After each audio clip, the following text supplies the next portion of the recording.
Hello everyone, my name is Haris chaos. आज के इस वीडियो में हम स्टार्ट करने वाले हैं सॉफ्टवेयर इंजीनियरिंग का सेकंड पार्ट, जिसमें हम सॉफ्टवेयर प्रोसेस मॉडल्स वगैरह देखेंगे। पिछले वीडियो में हमने इंट्रोडक्शन टू सॉफ्टवेयर इंजीनियरिंग खत्म किया। वहां पर एक्चुअली सॉफ्टवेयर इंजीनियरिंग में क्या है वो हमने देखा। अभी हम आगे के पार्ट में जाएंगे जो सॉफ्टवेयर प्रोसेस मॉडल्स है। इसी पर जो है मेजरली क्वेश्चंस पूछे जाते हैं। तो अभी ये वीडियो थोड़ा सा देखिए आप ध्यान से। तो देखिए, सॉफ्टवेयर प्रोसेस एग्जैक्टली होता क्या है। सॉफ्टवेयर प्रोसेस मतलब वो मेथड्स और वो टेक्निक्स जो आप यूज करते हो एक प्रॉपर फंक्शन करने वाला सॉफ्टवेयर बनाने के लिए। सॉफ्टवेयर प्रोसेसेस कुछ इस तरीके के होते हैं, जैसा एक वाटरफॉल मेथड हो गया। वो एक मेथड होता है जिस मेथड से आप सॉफ्टवेयर बनाते हो। जैसा सब में पहले आप रिक्वायरमेंट एनालिसिस करोगे, डेटा गेदर करोगे कि काम क्या करना है, फिर सिस्टम डिजाइन करोगे, एक सॉफ्टवेयर का आर्किटेक्चर बनाओगे, फिर उसके बाद कोडिंग करोगे, कोडिंग करने के बाद उसको डिप्लॉयमेंट करोगे। मतलब एक लाइन से कर रहे हो आप कुछ काम, तो वो वाटरफॉल मेथड में होता है। फिर एक एजाइल मेथड होता है जो एक इंक्रीमेंटल मेथड भी होता है, जिसके अंदर आप क्या करते हो, थोड़ा सा काम करते हो, फिर कस्टमर को बताते हो कि अब कैसा है, फिर आप उससे फीडबैक लेके फिर से उस पर काम करते हो। तो अलग अलग अप्रोचेस होते हैं। फिर ये स्क्रम है, डेवॉप्स मेथड है, ये भी अलग अलग होते हैं। जैसे कि डेवॉप्स के अंदर कोलैबोरेशन के लिए बहुत सारे ऑप्शंस अवेलेबल होते हैं, जैसा कम्युनिकेशन वगैरह करना डेवलपमेंट से, आपके खुद की टीम्स में रोल्स असाइन करना। तो ये मेथड्स जो है सॉफ्टवेयर प्रोसेसेस इन्हें कहा जाता है। और जो सॉफ्टवेयर प्रोसेसेस का एक अब्स्ट्रैक्ट रिप्रेजेंटेशन होता है कि दिखाने के लिए, उसको आप सॉफ्टवेयर प्रोसेस मॉडल बोलते हो। तो देखिए, अभी ना हम एक जेनेरिक प्रोसेस मॉडल देखेंगे। जेनेरिक प्रोसेस मॉडल का मतलब है कि ये जो चीजें हैं ना मॉडल के अंदर, ये आपको सारे प्रोसेस मॉडल्स में दिखेंगे। बेसिक आइडिया दे रहा हूं मैं आपको प्रोसेस मॉडल के बारे में। तो प्रोसेस मॉडल एग्जैक्टली होता क्या है। सिस्टमैटिक एप्लीकेशन जो भी इंजीनियरिंग प्रिंसिपल्स के हैं वो डेवलपमेंट में वगैरह करना, वो आप जो है सॉफ्टवेयर प्रोसेस मॉडल्स के हेल्प से कर सकते हो। तो मॉडल्स में होता क्या है, मेन चीज जो होती है वो होती है सबसे पहली कम्युनिकेशन। ये फेजेस है, ये फेजेस के थ्रू आप सॉफ्टवेयर प्रोड्यूस करते हो, and this is called the generic process model. Communication में आप क्या करते हो, आप बात करते हो आपके कस्टमर से, आपके क्लाइंट से, कि उसे एग्जैक्टली चाहिए क्या। या आप कोई ऑर्गेनाइजेशन से डील कर रहे हो तो आप ऑर्गेनाइजेशन से बात करोगे कि एग्जैक्टली क्या काम है उसमें, क्या क्या डेवलपमेंट चाहिए, कैसे अपडेट्स होने चाहिए, वो सब चीजें। फिर जैसे आपकी बात होती है, आप स्टार्ट करते हो प्लानिंग करना। प्लानिंग के अंदर आप क्या करते हो, जो भी चीजें जरूरी है उनके बारे में प्लान बनाते हो। रिस्क मैनेजमेंट करते हो। रिस्क मैनेजमेंट मतलब ये काम करोगे तो क्या क्या रिस्क आएंगे, वो सब आप एनालाइज करते हो। फिर वो होने के बाद आप जाते हो मॉडलिंग की तरफ। मॉडलिंग में हम क्या करते हैं, एक सॉफ्टवेयर आर्किटेक्चर बनाते हैं, एक मॉडल बनाते हैं प्रॉपर कैसा सॉफ्टवेयर होगा उसका। मतलब आप कोडिंग अभी तक स्टार्ट नहीं करते, आप सब कुछ रेडी करके रखते हो पहले। फिर जैसे ही आपकी मॉडलिंग होती है, आप जाते हो कंस्ट्रक्शन में। कंस्ट्रक्शन से डायरेक्टली याद रखना कोडिंग। कंस्ट्रक्शन का मतलब है कोडिंग। कोडिंग करोगे आप ये पॉइंट पे। क्या कोड करोगे, कुछ भी। आप वेबसाइट बना रहे हो तो आप वेबसाइट कोड करो, जो भी सॉफ्टवेयर का, जैसा HTML CSS जावास्क्रिप्ट के हेल्प से फ्रंट एंड कर लो डेवलप, बैक एंड के लिए कुछ पाइथन जावा वगैरह यूज करो, उससे आप कंस्ट्रक्ट करोगे। कंस्ट्रक्शन जैसे ही होता है, फिर फाइनल स्टेज होती है डिप्लॉयमेंट की। डिप्लॉयमेंट का मतलब होता है कि जो मटेरियल आपका बन चुका है सॉफ्टवेयर, वो अब आप यूज में लाते हो और आपके कस्टमर को वो देते हो। फिर वो कस्टमर लेता है, उस पर से आपको कुछ फीडबैक देता है। वो फीडबैक के बेसिस पे आप मेंटेनेंस, अपडेट्स जो भी है वो दे सकते हो उन्हें। तो यहाँ हमारा जेनेरिक प्रोसेस मॉडल खत्म होता है। अब आते हैं हम लेयर टेक्नोलॉजी के ऊपर। तो देखिए, लेयर टेक्नोलॉजी एग्जैक्टली है क्या। ये बहुत मेजर टॉपिक है। एग्जाम में भी कई बार लेयर टॉपिक पे क्वेश्चन आया है, खुद पिछले साल के पेपर में भी इस पर क्वेश्चन है। तो देखिए, सॉफ्टवेयर इंजीनियरिंग जो है ना, वो एक लेयर्ड अप्रोच पर बनी हुई है। उसके अंदर लेयर्स है। तो अगर आप चाहते हो एक हाई क्वालिटी सॉफ्टवेयर बनाओ, तो उस केस में आपको ये सारे लेयर्स का ध्यान रखना पड़ेगा। तो ये वो लेयर्स है। सबसे बेसिक जो लेयर है वो है क्वालिटी मैनेजमेंट की लेयर। क्वालिटी मैनेजमेंट जो है ना, बैकबोन ऑफ सॉफ्टवेयर भी कहा जाता है। आपको हाई क्वालिटी सॉफ्टवेयर बनाना है तो सारे लेयर्स में आपको ये चेक करना पड़ता है कि क्वालिटी सब में अच्छी है क्या। तो आप देखते हो, हाँ बिल्कुल क्वालिटी अच्छी है, तो उसी से आपका सॉफ्टवेयर एक अच्छे क्वालिटी का सॉफ्टवेयर बनेगा। अगला जो लेयर होता है ना, वो होता है प्रोसेसेस का। ये फाउंडेशन ऑफ सॉफ्टवेयर होता है। इसमें सारे वो प्रोसेसेस होते हैं, जैसा प्लान करना वगैरह वगैरह। इसमें जो है ना, बेसिकली फ्रेमवर्क्स आप असाइन करते हो, फ्रेमवर्क्स। और वो फ्रेमवर्क्स के अंदर बहुत सारे होते हैं, जैसा प्लानिंग करना, मॉडलिंग करना वगैरह वगैरह, जो भी चीजें होती है, वो सब आप प्रोसेसेस में करते हो। फिर उसके बाद मेथड्स, मेथड्स में आप टेक्निकल डिटेल्स पे आते हो। अब इस बार टेक्निकल डिटेल्स में क्या, सबसे पहले आप रिक्वायरमेंट एनालिसिस करोगे, उसके बाद आप कोडिंग करोगे, कोडिंग के बाद आप डिजाइन करोगे, तो ये सारी चीजें आती है मेथड वाले लेयर में। फिर लास्ट की जो लेयर होती है वो होती है टूल्स की लेयर। ये यूज की जाती है ऑटोमेशन के लिए, काम आपका मैनुअल हट जाए, मैनुअल एरर्स वगैरह जैसी चीजें ना हो, इसके लिए आप यूज करते हो ऑटोमेशन, ये टूल्स लेयर को। ऑटोमेटिक सपोर्ट मिलता है सॉफ्टवेयर को, उससे काम आपका काफी हल्का हो जाता है। तो ये डायग्राम आप अच्छे से माइंड में रखो, और साथ ही साथ थोड़ी सी थ्योरी। अब फ्रेमवर्क एक्टिविटी क्या है ये मैं बताता हूं आपको। सॉफ्टवेयर प्रोसेस फ्रेमवर्क, ये ना इसके अंदर स्टेप्स होते हैं कि वो स्टेप्स को फॉलो करके आप कैसे सॉफ्टवेयर को बनाओगे। ये सर्व करता है एक फाउंडेशन की तरह, और इसको कई एप्लीकेशंस में यूज किया जाता है फ्रेमवर्क एक्टिविटी को। तो देखिए, फ्रेमवर्क एक्टिविटी के अंदर टास्क सेट्स और अम्ब्रेला एक्टिविटीज आपको कई बार देखने मिलेंगे। सॉफ्टवेयर होता है आपका, उसके अंदर फ्रेमवर्क एक्टिविटी होती है, उसके अंदर आपके अम्ब्रेला एक्टिविटीज होते हैं, फिर वो अम्ब्रेला एक्टिविटीज के अंदर आपके कुछ एक्शंस होते हैं, और फिर वो एक्शंस के अंदर आपके टास्क सेट्स होते हैं। Okay, this way. तो देखिए, वही लिखा हुआ है यहाँ पे टास्क। सबसे छोटा जो काम है, सबसे छोटा काम जो आपको करना है सॉफ्टवेयर का एक, वो आपका टास्क होता है। और बहुत सारे टास्क मिलके जो है ना आपका एक्शन बनता है, सेट ऑफ टास्क। एक्शन को आप लिख सकते हो सेट ऑफ टास्क।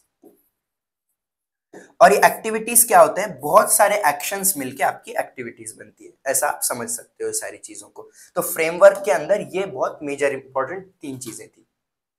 अब हम अगर फ्रेमवर्क एक्टिविटीज की बात करें, तो ये भी वही है जो हमने जेनेरिक प्रोसेस मॉडल के अंदर देखे थे। सबसे पहले है कम्युनिकेशन, आप बातचीत करोगे क्लाइंट के साथ। फिर उसके बाद है प्लानिंग, प्लानिंग में आप क्या करते हो, वर्क शेड्यूल बनाते हो, कितने टाइम में आपको सॉफ्टवेयर बनाकर देना है, उसके अंदर रिस्क्स क्या क्या हो सकती है, वो रिस्क्स एनालाइज करते हो। वो सारी सब चीजें प्लानिंग के अंदर होती है।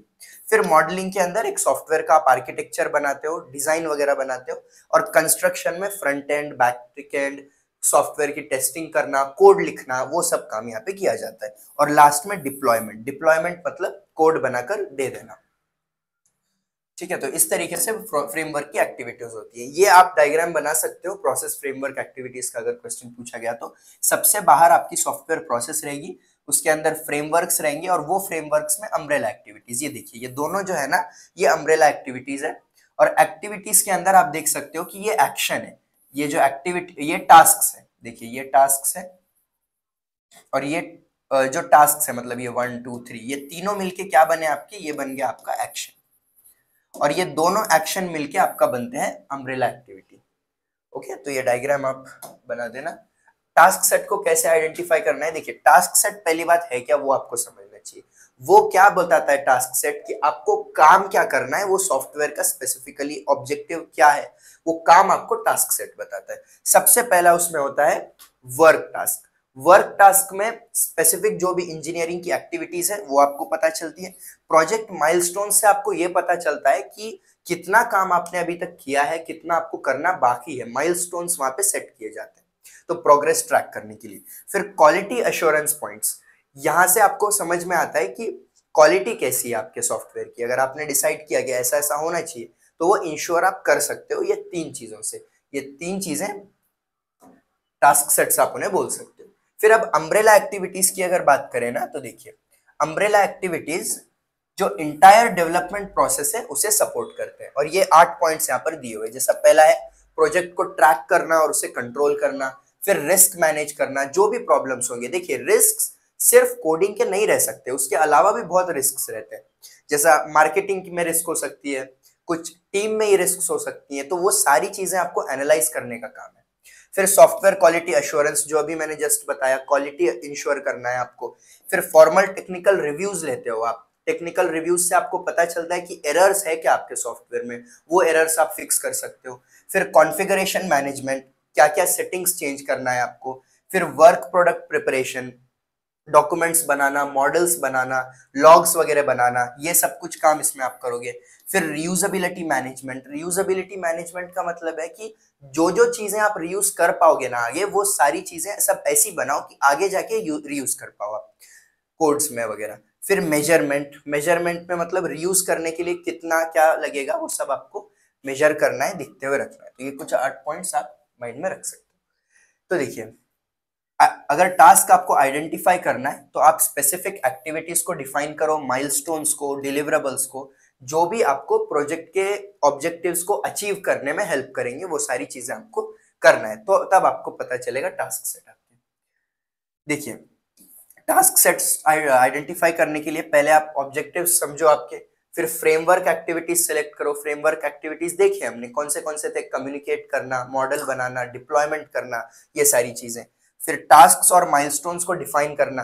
अगर आप ये डिफाइन करोगे तभी आपको समझ पाएगा ना कि काम करना क्या है एग्जैक्टली। माइलस्टोन्स डिफाइन करोगे तो पता चल पाएगा कि कितना प्रोजेक्ट हो चुका है, कितना प्रोजेक्ट बाकी है। फिर रिसोर्सेस अलोकेट करो। रिसोर्सेस अलोकेट करने का मतलब है कि जो भी रिसोर्सेस है, जो भी काम है, आप प्रॉपरली एक आदमी को दे रहे हो, मतलब उसके स्किल के हिसाब से आपके टीम मेंबर को टीम में अलोकेट करना। फिर मॉनिटर करना, एडजस्ट वगैरह करना, ये सारी चीजें इसमें होती है। तो अभी आते हैं प्रोसेस पैटर्न्स के ऊपर। तो देखिए, प्रोसेस पैटर्न्स क्या है? ये प्रोसेस पैटर्न्स वो पैटर्न्स है या फिर वो टेम्पलेट है, ऐसा मान लो, जो यूज किए जाते हैं रिकरिंग प्रॉब्लम्स को सॉल्व करने के लिए। ऑलरेडी जो प्रॉब्लम्स होते हैं सॉफ्टवेयर बनाने के टाइम पे, तो उसके सॉल्यूशंस रेडीमेड होते हैं। वो क्या सॉल्यूशंस होते हैं? वही प्रोसेस पैटर्न्स होते हैं आपके। ये गाइडलाइंस वगैरह देते हैं ताकि आपकी एफिशिएंसी इंप्रूव हो, क्वालिटी इंप्रूव हो और आपको एरर्स वगैरह नहीं आए, ज्यादा प्रॉब्लम ना हो। तो देखिए, प्रोसेस पैटर्न क्या है? एक टेम्पलेट है या फिर एक रीयूजेबल सॉल्यूशन है एक ऐसे प्रॉब्लम का जो एक कॉमन प्रॉब्लम है, मतलब कॉमन सॉफ्टवेयर इंजीनियरिंग का प्रॉब्लम होगा, तो उसको सॉल्व करने के लिए ऑलरेडी एक टेम्पलेट या फिर एक रीयूजेबल सॉल्यूशन दिया होगा, उसको आप बोलते हो process pattern. Types of process pattern की बात करें तो सबसे पहला है टास्क पैटर्न। टास्क पैटर्न के अंदर कैसा होता है? वो एक इंडिविजुअल एक्टिविटी के ऊपर फोकस करता है। कोई इंडिविजुअल प्रॉब्लम रहेगा तो आप टास्क पैटर्न की हेल्प से उसे सॉल्व कर सकते हो। जैसा कि एक कोड रिव्यू लेना, तो आप कुछ कोड रिव्यू वगैरह कर रहे हो, तो उस केस में जो है आप टास्क पैटर्न का यूज करोगे। फिर उसके बाद अगला जो है वो है स्टेज पैटर्न। आप सीक्वेंस ऑफ एक्टिविटीज उसमें डिस्क्राइब करते हो। इसमें मैंने क्या कहा? एक सिंपल एक एक्टिविटी, इसमें सीक्वेंस ऑफ एक्टिविटीज, ज्यादा एक्टिविटीज इसमें आप करोगे। इसमें रिक्वायरमेंट एनालिसिस के जो भी स्टेप्स होंगे वो आप लिखोगे, स्टेप्स इन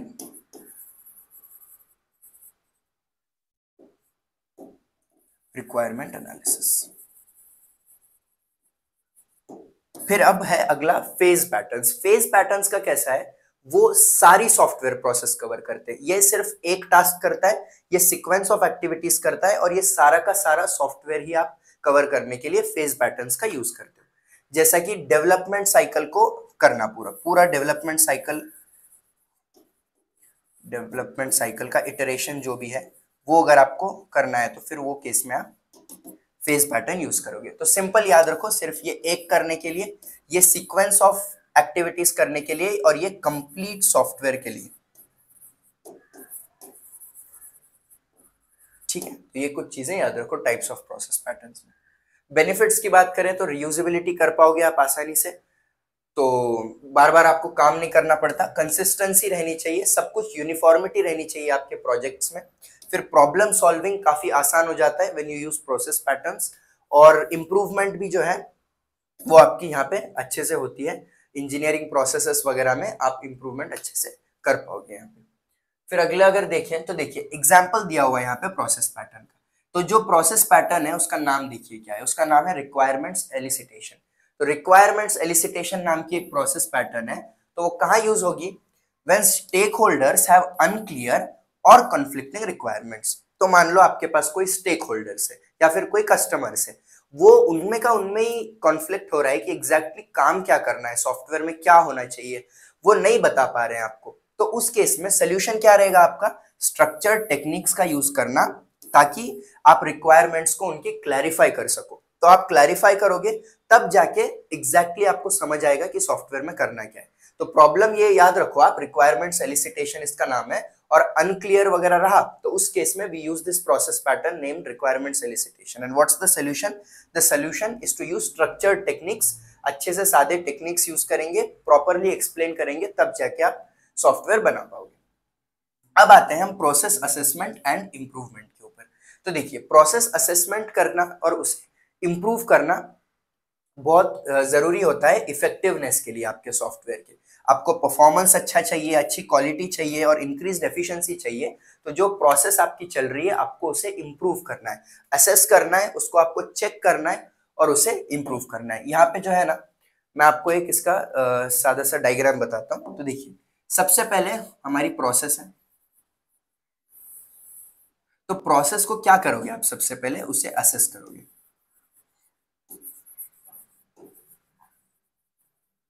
तो प्रोसेस असेसमेंट से क्या होगा, आप अगली स्टेप पे जाओगे, या तो आपको प्रोसेस इंप्रूव करना पड़ेगा आपकी,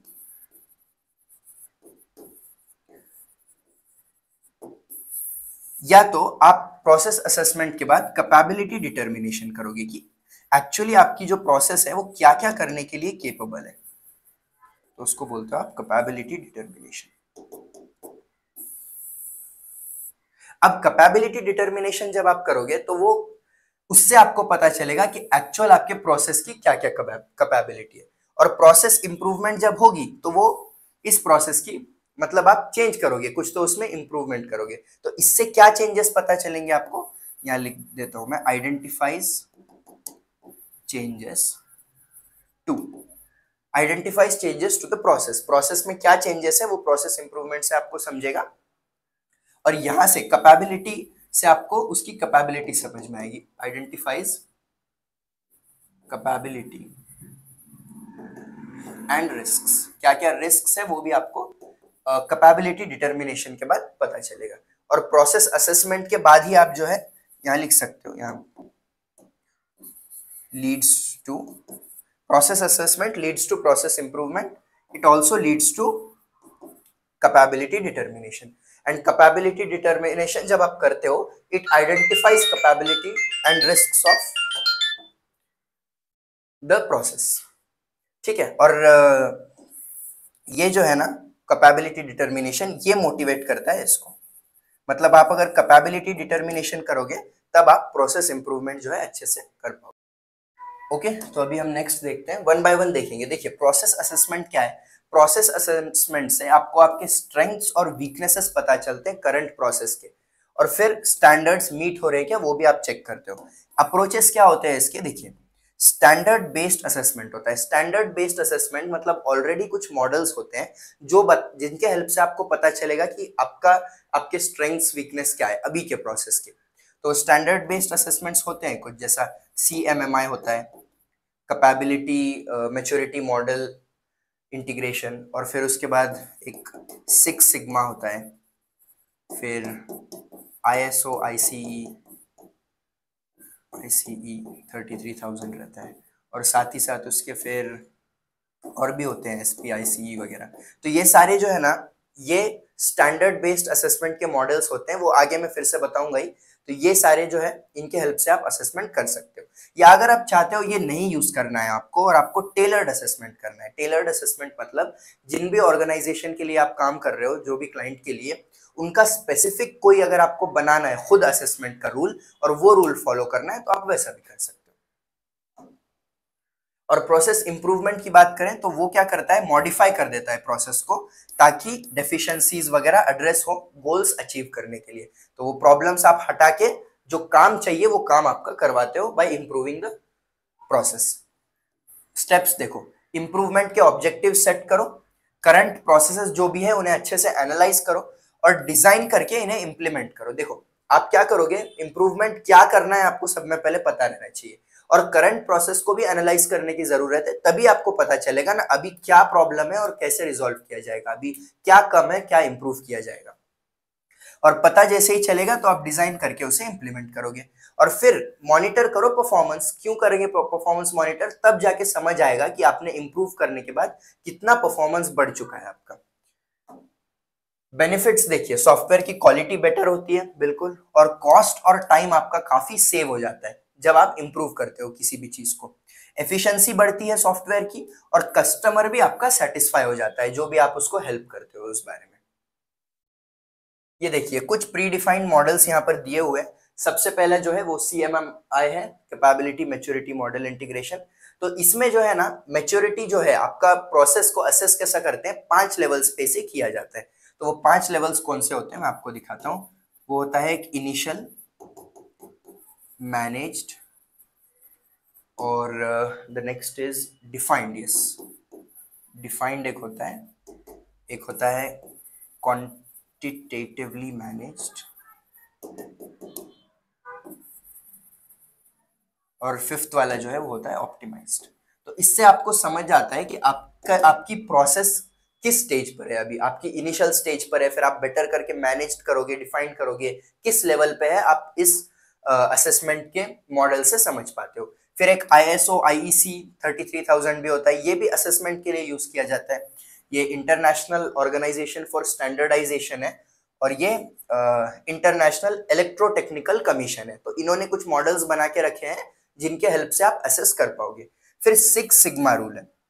देखिए, मैं खुद एक यूट्यूब शॉर्ट देख रहा था कुछ दिन पहले, जिसमें निखिल कामत जीरोदा का जो सीईओ है और आदित्य पलीचा जो जेप्टो का सीईओ है, उनका कुछ पॉडकास्ट था। तो वो उसको वही पूछ रहा था निखिल कामत कि आप कैसे करते हो सॉफ्टवेयर का अपडेट्स वगैरह जो भी। तो वो आदित्य पलीचा का यही आंसर था कि 6 सिग्मा रूल हम यूज करते हैं वहां पे। तो 6 सिग्मा वही है प्रोसेस असेसमेंट का एक rule, just as an example कहा मैंने। तो इसमें भी देखिए DMAIC ऐसा एक लिखा जाता है, वो एक एक्रोनिम है जो पॉइंट्स है उसके लेवल्स जो है वो पता करने के लिए। तो कैसा होता है देखिए, D से डिफाइन होता है, define, measure, analyse, identify and control. तो ये 5 चीजें होती है 6 सिग्मा रूल के अंदर। फिर एक स्पाइस भी होता है, software process improvement and capability determination. इससे भी आप प्रोसेस असेसमेंट कर सकते हो। तो ये कुछ मॉडल्स के नाम याद रखो आप, ताकि अगर एग्जाम में पूछा गया तो आप लिख पाओगे। अब आते हैं हम मेन चीज की तरफ, जो है process models, prescriptive process models. यही देखना था, उस पर भी क्वेश्चंस आते हैं, बट इस पे बहुत क्वेश्चंस आते हैं मॉडल्स के ऊपर। तो देखिए, मॉडल क्या है, अब्स्ट्रैक्ट रिप्रेजेंटेशन है आपके प्रोसेस का। अभी तक हमने बस प्रोसेस देखी, प्रोसेस का रिप्रेजेंटेशन कैसा करोगे आप, उसके लिए आपको एक मॉडल लगता है। तो वो मॉडल्स हम एक के बाद एक सारे देखेंगे। वो स्ट्रक्चर्ड अप्रोच जो भी है वो दिखाते हैं। अपने को पता है कम्युनिकेशन करना है और जो भी करना है उसका एक मॉडल रहना चाहिए ना आपके पास। कम्युनिकेशन, फिर रिक्वायरमेंट एनालिसिस, फिर कोड करना वगैरह वगैरह। तो वो एक मेथडोलॉजी रहेगी तो आपको अच्छे से समझ आएगा। तो देखिए, प्रिस्क्रिप्टिव प्रोसेस मॉडल्स जो है ना 3 पार्ट्स में डिवाइड किए जाते हैं। सबसे बेसिक तो जो है वो है वाटरफॉल मॉडल। वाटरफॉल मॉडल हम सबसे पहले देखेंगे। फिर इसके बाद जो है ना वो होता है इंक्रीमेंटल मॉडल, और एक इंक्रीमेंटल मॉडल होता है इसी के साथ जो रैड मॉडल भी रहता है, रैपिड एप्लीकेशन डेवलपमेंट उसका फुल फॉर्म है। और फिर उसी के साथ लास्ट जो है ना ये होता है evolutionary process model. Evolutionary process models, इसके अंदर 3 मॉडल्स होते हैं। एक होता है प्रोटोटाइपिंग मॉडल, जिसके अंदर आप एक प्रोटोटाइप बनाकर देते हो क्लाइंट को। फिर उसके बाद एक स्पाइरल मॉडल होता है। ये स्पाइरल मॉडल जो ये वाटरफॉल है उसका और ये प्रोटोटाइप का दोनों का मिक्सचर होता है। और फिर एक तीसरा होता है concurrent development model. Concurrent model लिख देता हूं। तो ये सारे हम देखेंगे वन बाय वन, इनके ऊपर क्वेश्चंस आते हैं प्रोटोटाइपिंग पे, स्पाइरल पे, या फिर एवोल्यूशनरी पे ही डायरेक्टली आ जाएगा कि उसके क्या टाइप्स है। तो just to give you an idea मैंने बताया, तो ये माइंड में रखिए। प्रोसेस मॉडल्स के की पॉइंट्स देखें तो देखिए, प्रोसेस मॉडल को क्या कहा जाता है, उसको SDLC भी कहा जाता है, सॉफ्टवेयर डेवलपमेंट लाइफ साइकिल, या उसे सॉफ्टवेयर पैराडाइम भी कहा जाता है। वो क्या है, वो एक फ्रेमवर्क देता है हमें। फ्रेमवर्क का मतलब क्या है, सिंपल वर्ड में स्टेप्स, स्टेप्स बताता है वो हमको कि कैसे हम सिस्टमैटिक सॉफ्टवेयर डेवलपमेंट कर पाए। एक्टिविटीज क्या कैसी होती है उसमें, वो एक डिफाइंड सीक्वेंस में हमें दी जाती है ताकि प्रोडक्ट डेवलपमेंट प्रोसेस जो है अच्छे से हम कर पाए, सॉफ्टवेयर को अच्छे से बना पाए। वो सब कुछ हमें एक्टिविटीज से पता चलता है। नीड क्या है प्रोसेस मॉडल्स की, देखिए सबसे पहला तो है हमें एक सिस्टमैटिक डेवलपमेंट देखने को मिलता है। पिछले वीडियो में मैंने कहा था डेवलपमेंट पहले से होता आ रहा है, डेवलपमेंट में कोई मतलब ऐसा नहीं है कि पहले नहीं होता था, बट सिस्टमैटिक डेवलपमेंट की जरूरी है ताकि आप टाइम कम यूज करोगे, कॉस्ट कम यूज करोगे और अच्छे से अच्छा कस्टमर को सेटिस्फैक्शन भी दे पाओगे। उसके लिए आपको चाहिए systematic development, and systematic development is software engineering. Discipline और डेफिनेटनेस होती है, डिसिप्लिन बड़ी है हमारी। पहले सॉफ्टवेयर क्राइसिस जब चल रहा था तब ऐसे ही सॉफ्टवेयर्स बनते थे, कैसा भी एड हॉक प्रोग्रामिंग भी मैंने कहा था उस वीडियो में। डिसिप्लिन में कैसा है, डिसिप्लिन से काम होता है तो सब मेथोडोलॉजीज यूज होती है और सब सही से काम होता है आपका। Helps the team monitor progress, team को भी पता चलता है अपना काम कितना हो गया। फिर टीम को आप स्पेसिफिकली काम असाइन कर सकते हो अगर आपको पता है कि इतना काम हो गया, इतना बाकी है। फिर अगर प्रोसेस मॉडल आपके पास नहीं है तो डेवलपमेंट प्रोसेस में स्ट्रक्चर आपका नहीं रहने वाला। तो स्ट्रक्चर चाहिए अच्छा सा, तो एक प्रोसेस मॉडल यूज करो, एक मेथोडोलॉजी यूज करके सॉफ्टवेयर बनाना स्टार्ट करना चाहिए। प्रेस्क्रिप्टिव मॉडल्स जो है ना वो क्या डिफाइन करते हैं, वो डिफाइन करते हैं what to do and how to do, कैसे करना है उसको और आपको क्या करना है वो आपको मॉडल्स बताते हैं। एग्जाम्पल्स है देखिए, waterfall model, iterative, spiral model, इनको हम इन डेप्थ देखेंगे ही आगे। तो देखिए एडवांटेजेस की अगर बात करूं तो सबसे पहला है कि ये क्लैरिटी और डिसिप्लिन देता है प्रोजेक्ट के एग्जीक्यूशन में। टीम्स को भी हेल्प करता है कोलैबोरेट करने में। क्यों? क्योंकि अच्छे से एक्टिविटीज डिफाइन कर दी जाएंगी। अगर एक्टिविटीज डिफाइंड रहेंगी ना तभी आप उन एक्टिविटीज पे काम कर पाओगे। सॉफ्टवेयर बनाना है बट उसके अंदर तो बहुत सारी चीजें है ना, बहुत सारी एक्टिविटीज है, तो वो एक्टिविटी अगर स्पेसिफिकली किसी को दी गई then it can be solve. बस ऐप बनाना है इतना माइंड में रहेगा तो आप कैसे काम करोगे उस पर? तो एक्टिविटीज की जरूरत है और टीम्स भी अच्छे से कोलैबोरेट कर पाते हैं और ट्रैक करना वगैरह भी इजी हो जाता है। ये वही पॉइंट्स है जो हमने की में देखे थे अभी। अब ना वाटरफॉल मॉडल की हम बात करते हैं। तो देखिए अब यहाँ से मॉडल स्टार्ट हो गए। सबसे बेसिक मॉडल जो है वो होता है वाटरफॉल मॉडल। ये क्या है? एक ट्रेडिशनल सिक्वेंशियल प्रोसेस मॉडल है। ट्रेडिशनल सिक्वेंशियल का मतलब है सीक्वेंस में आप काम करते हो, एक काम हुआ तभी आप दूसरे काम पे जाते हो, वो काम होने के सिवाय आप अगले पे जाते ही नहीं। आगे के कुछ ऐसे मॉडल्स है जहां पर आप एक काम करोगे साथ ही साथ दूसरा भी करोगे, दो तीन काम एक साथ करोगे, तो वो भी आगे देखेंगे। बट ये लिनियर सिक्वेंशियल का मतलब है कि एक के बाद एक। ये डिवाइड कर देता है आपकी डेवलपमेंट प्रोसेस को। ऐप जो बनाना है वो अलग अलग फेजेस में डिवाइड कर दिया जाता है कि अभी कोडिंग करोगे, कोडिंग के पहले सबसे पहले सिस्टम का डिजाइन बनाओगे, सिस्टम का डिजाइन बनाने के पहले बात करोगे क्लाइंट से, वो सारी चीजें इसमें स्टेप बाय स्टेप होती है। तो चलिए ये मॉडल मैं आपको बताता हूं इसमें। So the first thing in this is requirement analysis. Requirement analysis जो है सबसे बेसिक और सबसे पहली स्टेज होती है वाटरफॉल मॉडल के अंदर। इसके अंदर जो भी चीजें हैं, जो भी डॉक्यूमेंट्स वगैरह आपको गैदर करना है, एनालाइज करना है, वो सारी आप चीजें करते हो। और जैसा ही आपका काम हो जाता है इसमें आपको आउटपुट क्या मिलता है? इसमें आपको आउटपुट मिलता है एक एसआरएस। एसआरएस जो है ना वो होता है सॉफ्टवेयर रिक्वायरमेंट स्पेसिफिकेशन, जिससे आपको पता चलता है कि एग्जैक्टली काम क्या करना है अभी सॉफ्टवेयर बनाने के इसमें। फिर अगला देखिए, अगला क्या काम है? अगला इसमें काम होता है सिस्टम डिजाइन का। सिस्टम डिजाइन का मतलब है कि आप कुछ एक आर्किटेक्चर बनाते हो। सिस्टम डिजाइन का आर्किटेक्चर मतलब एक सॉफ्टवेयर आर्किटेक्चर, जिससे आप एक यूआई डिजाइन आपके माइंड में रहेगा, आपको पता रहेगा कि कहाँ पे फ्रंट एंड, कहाँ पे बैक एंड, क्या क्या यूज करना है। हाई लेवल डिजाइन यहाँ पर आप बनाओगे सिस्टम डिजाइन के अंदर।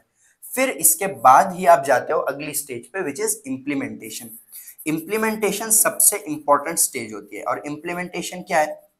मैंने कहा था पहले, इम्प्लीमेंटेशन या कंस्ट्रक्शन जो भी है that is that can directly be told as coding. ठीक है, तो ये इम्प्लीमेंटेशन क्या है आप पूछोगे, so that is coding.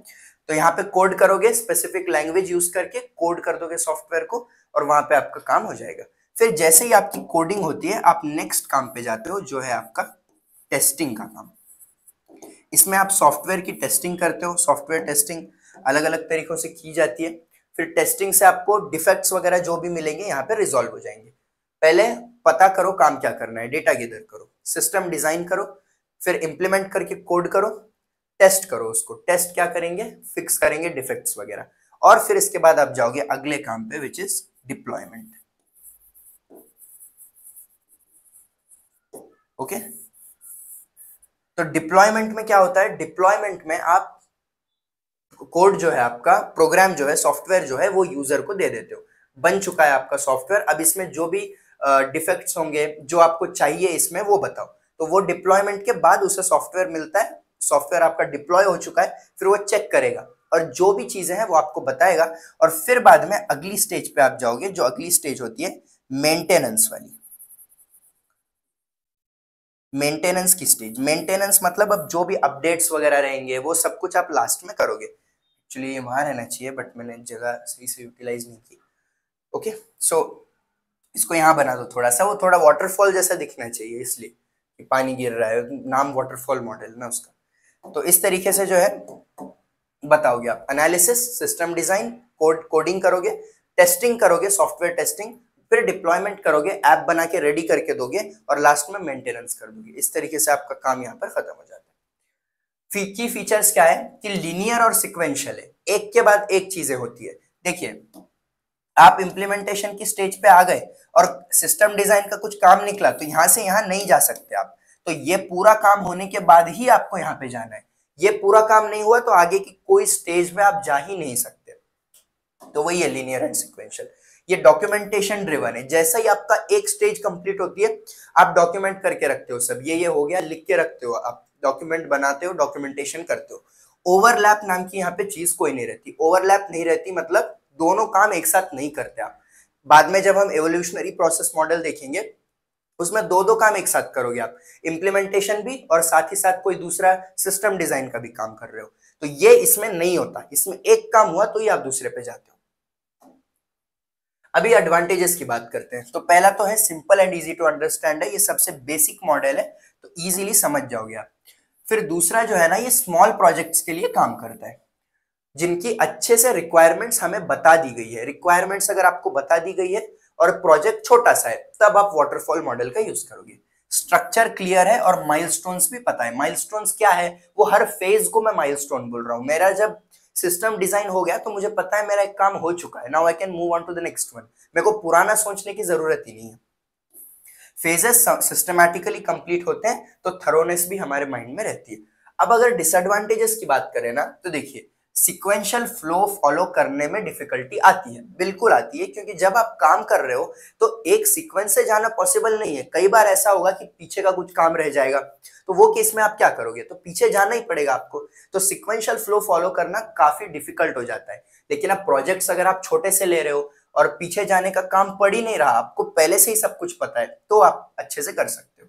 Incomplete requirement specification, देखिए जब आपको क्लाइंट बोलता है ना कुछ काम करने के लिए तो स्टार्टिंग में वो पूरा नहीं बता पाता, वो आपको थोड़ा सा ही बताएगा। तो आपको अगर कंप्लीट चीजें करना है तो वो कंप्लीट तो नहीं बता पाएगा, फिर अगर आगे कुछ स्पेसिफिकेशंस दे रहा है, वो आगे कुछ इंफॉर्मेशन दे रहा है, तो पीछे जाके इसमें तो हम कुछ कर नहीं सकते। ऑलरेडी आप, मतलब मैं बोल रहा हूँ इम्प्लीमेंटेशन के स्टेज पे आ चुके हो, कोड कर रहे हो आप, फिर वो बोल रहा है सिस्टम डिजाइन में हम कुछ ऐसा ऐड करते हैं, तो वो नहीं कर सकते आप। तो ये यहाँ पे प्रॉब्लम आ जाता है। कस्टमर का फीडबैक भी आपको डिलेड मिलता है। क्यों डिलेड मिलता है, क्योंकि आप सारा काम होने के बाद ही लास्ट में कस्टमर के पास जाते हो। कस्टमर के पास कब जाता हूं मैं, जब मेरा डिप्लॉयमेंट का काम हो जाता है। जब तक मैं कोई भी स्टेज पे हूं कस्टमर्स और मेरी कोई बात नहीं होती, जो कि यहाँ पे प्रॉब्लम है। दूसरे में कैसा है, थोड़ा भी काम होता है ना तब हम कस्टमर से बात कर लेते हैं, तो वो वही पॉइंट पर कुछ चेंज है तो बता सकता है हमें, क्योंकि लास्ट में बताएगा तो चेंज करने में भी थोड़ा सा कॉम्प्लिकेशंस बढ़ते हैं। फिर है ब्लॉकिंग स्टेट। ब्लॉकिंग स्टेट का मतलब क्या है, लास्ट स्टेज में आप चले गए या फिर ऐसे ऐसा मान लो आप कोई स्टेज पे अटक गए तो आपको वो स्टेज करके ही आगे जाना है। ऐसा नहीं है कि आप बोलोगे ये मैं साइड में रखता हूं, अभी जो दूसरा काम है वो कर लेता हूं।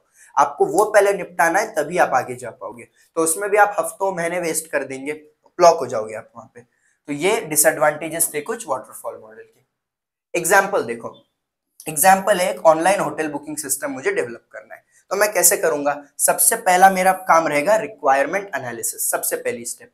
तो मैं रिक्वायरमेंट्स एनालिसिस करूंगा, होटल से बात करूंगा, और फिर जो भी स्टाफ है उनसे बात करूंगा, उनका रिजर्वेशन सिस्टम कैसा है देखूंगा, वो सारी चीजें मैं देखूंगा रिक्वायरमेंट एनालिसिस में। फिर दूसरा काम क्या था, दूसरा काम था सिस्टम डिजाइन। अब मैं यूआई वगैरह डिजाइन करना चालू करूंगा, हाई लेवल में सारी चीजें बना दूंगा विदाउट कोडिंग, बस समझने के लिए कि कैसा मेरा सॉफ्टवेयर होना चाहिए। फिर तीसरा काम रहता है इम्प्लीमेंटेशन का, मैं अब कोडिंग करना चालू कर दूंगा। अगर मैं वेबसाइट बना रहा हूं तो मैं कुछ HTML CSS जावास्क्रिप्ट से होटल का सारा फ्रंट एंड बनाऊंगा, और पैसे लेने का वगैरह जो भी है या बैक एंड के जो काम है मैं कुछ पाइथन जावा से करूंगा इम्प्लीमेंटेशन। फिर उसके बाद इम्प्लीमेंटेशन का जो अगला काम होता है वो होता है टेस्टिंग। टेस्टिंग में हम कैसा करते हैं, कुछ भी टेस्टिंग वगैरह यूज कर सकते हो आप। एक जो होती है वो होती है यूएटी। यूएटी के अंदर कैसा होता है, यूजर एक्सेप्टेंस टेस्टिंग उसे कहा जाता है। तो उसके हेल्प से भी आप जो है टेस्टिंग कर सकते हो आपके इम्प्लीमेंटेशन के अंदर। फिर टेस्टिंग जैसे ही होगी, अगले काम पे जाएंगे हम डिप्लॉयमेंट वाले। डिप्लॉयमेंट का क्या काम है, सॉफ्टवेयर देना है आपको यूजर को। तो मैं होटल को मेरा सॉफ्टवेयर दूंगा, स्टाफ को ट्रेनिंग करवाऊंगा कि कैसे कैसे उस सॉफ्टवेयर को यूज करना है, और फिर लास्ट स्टेज मेरी रहेगी मेंटेनेंस। अब मुझे मेंटेन करने का काम है, बस वो जो भी डिफेक्ट्स बोलेंगे आई विल रिजॉल्व देम। और फिर और भी कुछ होगा, जैसे कुछ पेमेंट गेटवे उनको ऐड करके चाहिए तो वो हम ऐड करेंगे। वो सारी चीजें जो है मेंटेनेंस में की जाएगी। तो कुछ ये 6 स्टेप से आप वाटरफॉल मॉडल का यूज करके कोई भी सॉफ्टवेयर को डेवलप कर सकते हो। अब आते हैं हम इंक्रीमेंटल प्रोसेस मॉडल्स के ऊपर। इंक्रीमेंटल मॉडल्स को ना सक्सेसिव वर्जन मॉडल भी कहा जाता है, ये नाम याद रखिए।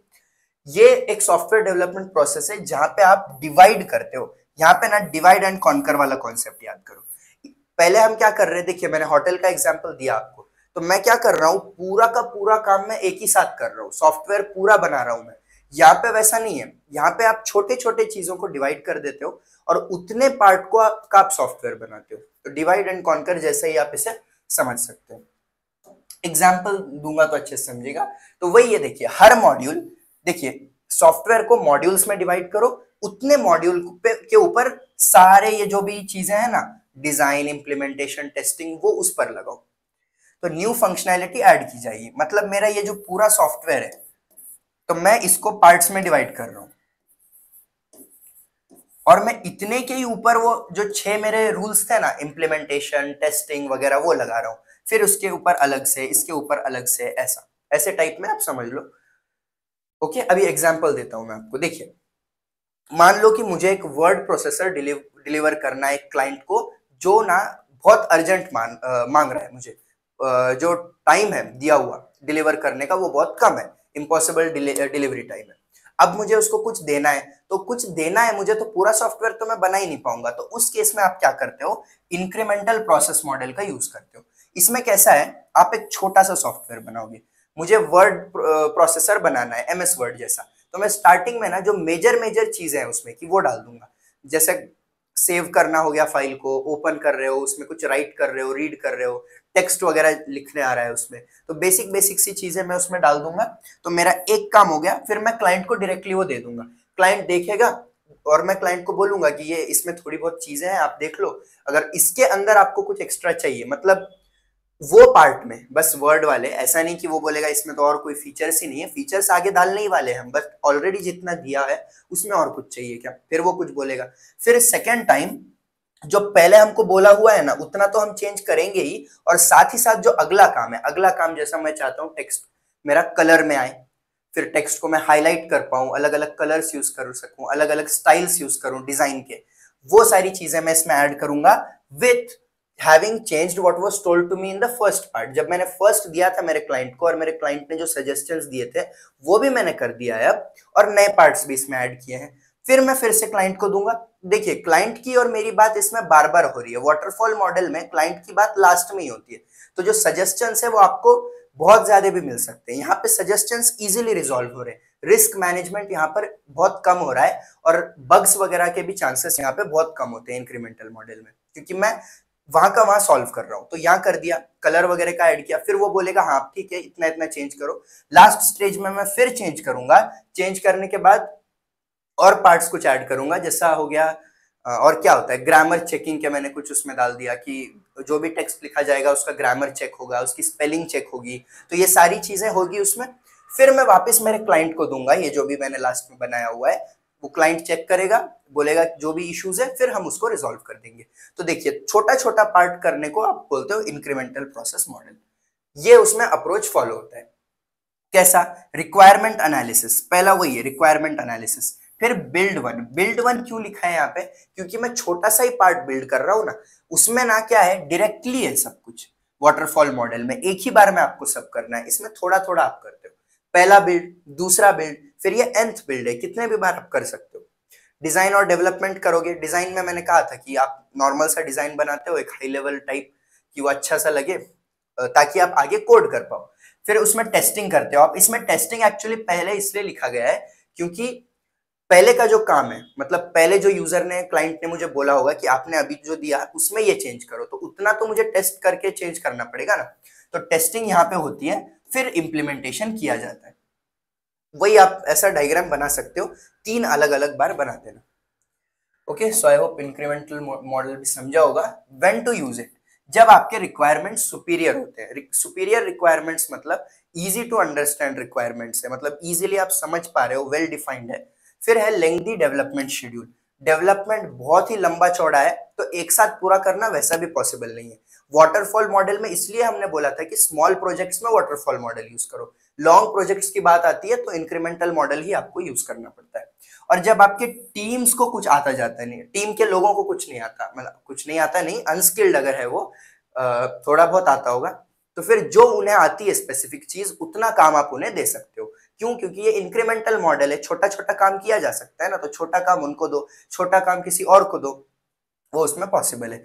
और कस्टमर डिमांड कर रहा है कि मुझे जल्दी चाहिए, जल्दी चाहिए, तो आप छोटा सा काम करके जिसको, जिसकी ज्यादा प्रायोरिटी है वो करके आप दे दे सकते हो उसको। अगला पॉइंट वही है, प्रायोरिटाइज्ड रिक्वायरमेंट्स। वो रिलीज जल्दी चाह रहा है तो जो मेजर काम है वो करके दे दो, बाकी का तो आप बाद में कर ही पाओगे, जो ज्यादा उतना नेसेसरी है भी नहीं। एडवांटेजेस है कि अर्ली एरर डिटेक्शन होती है, जैसा मैंने कहा आपको। इसमें एरर्स जो भी है, बार बार आप क्लाइंट की बात होती है आपसे, तो एरर्स फास्ट इसमें डिटेक्ट हो जाते हैं। टेस्टिंग और डीबगिंग बहुत इजी होती है क्योंकि काम छोटे लेवल पे हो रहा है, पूरा सॉफ्टवेयर का एक साथ काम नहीं कर रहे, आप छोटे लेवल पे कर रहे हो, इसलिए डीबगिंग वगैरह भी बहुत इजी होती है। फिर फ्लेक्सिबिलिटी भी बढ़ जाती है क्योंकि चेंजेस करना काफी सिंपल है। रिस्क मैनेजमेंट भी कम होती है क्योंकि छोटे इस पे काम हो रहा है, तो रिस्क आपको समझ में आ जाते हैं, क्या रिस्क हो गए यहाँ पे, और आपको तभी रिजॉल्व कर देते हो। क्लाइंट से फीडबैक आपका जल्दी मिल जाता है, अनलाइक इन वाटरफॉल मॉडल जहां पे आपको लास्ट तक वेट करना पड़ता है उसके फीडबैक के लिए। अब डिसएडवांटेजेस की अगर बात करें तो अच्छी प्लानिंग लगती है आपको यहाँ पे, हर बार हर स्टेप में आपको प्लानिंग करना पड़ता है। उसमें प्लानिंग आपको एक ही बार करना पड़ता है, फिर बस एग्जीक्यूट। इसमें हर स्टेज में प्लानिंग। टोटल कॉस्ट बढ़ जाता है क्योंकि काम मुझे बार बार करना पड़ रहा है ना, वो planning, execution, implementation, system design बार बार करना पड़ रहा है, so the cost increases. Well defined interface है ना अगर, तभी आप ये यूज कर पाओगे। अगला देखिए, एवोल्यूशनरी प्रोसेस मॉडल्स। एक ऐसा सॉफ्टवेयर डेवलपमेंट मॉडल जहां पे सॉफ्टवेयर डेवलप कर दिया जाता है इटरेशंस में या फिर इंक्रीमेंटल वर्जन्स में।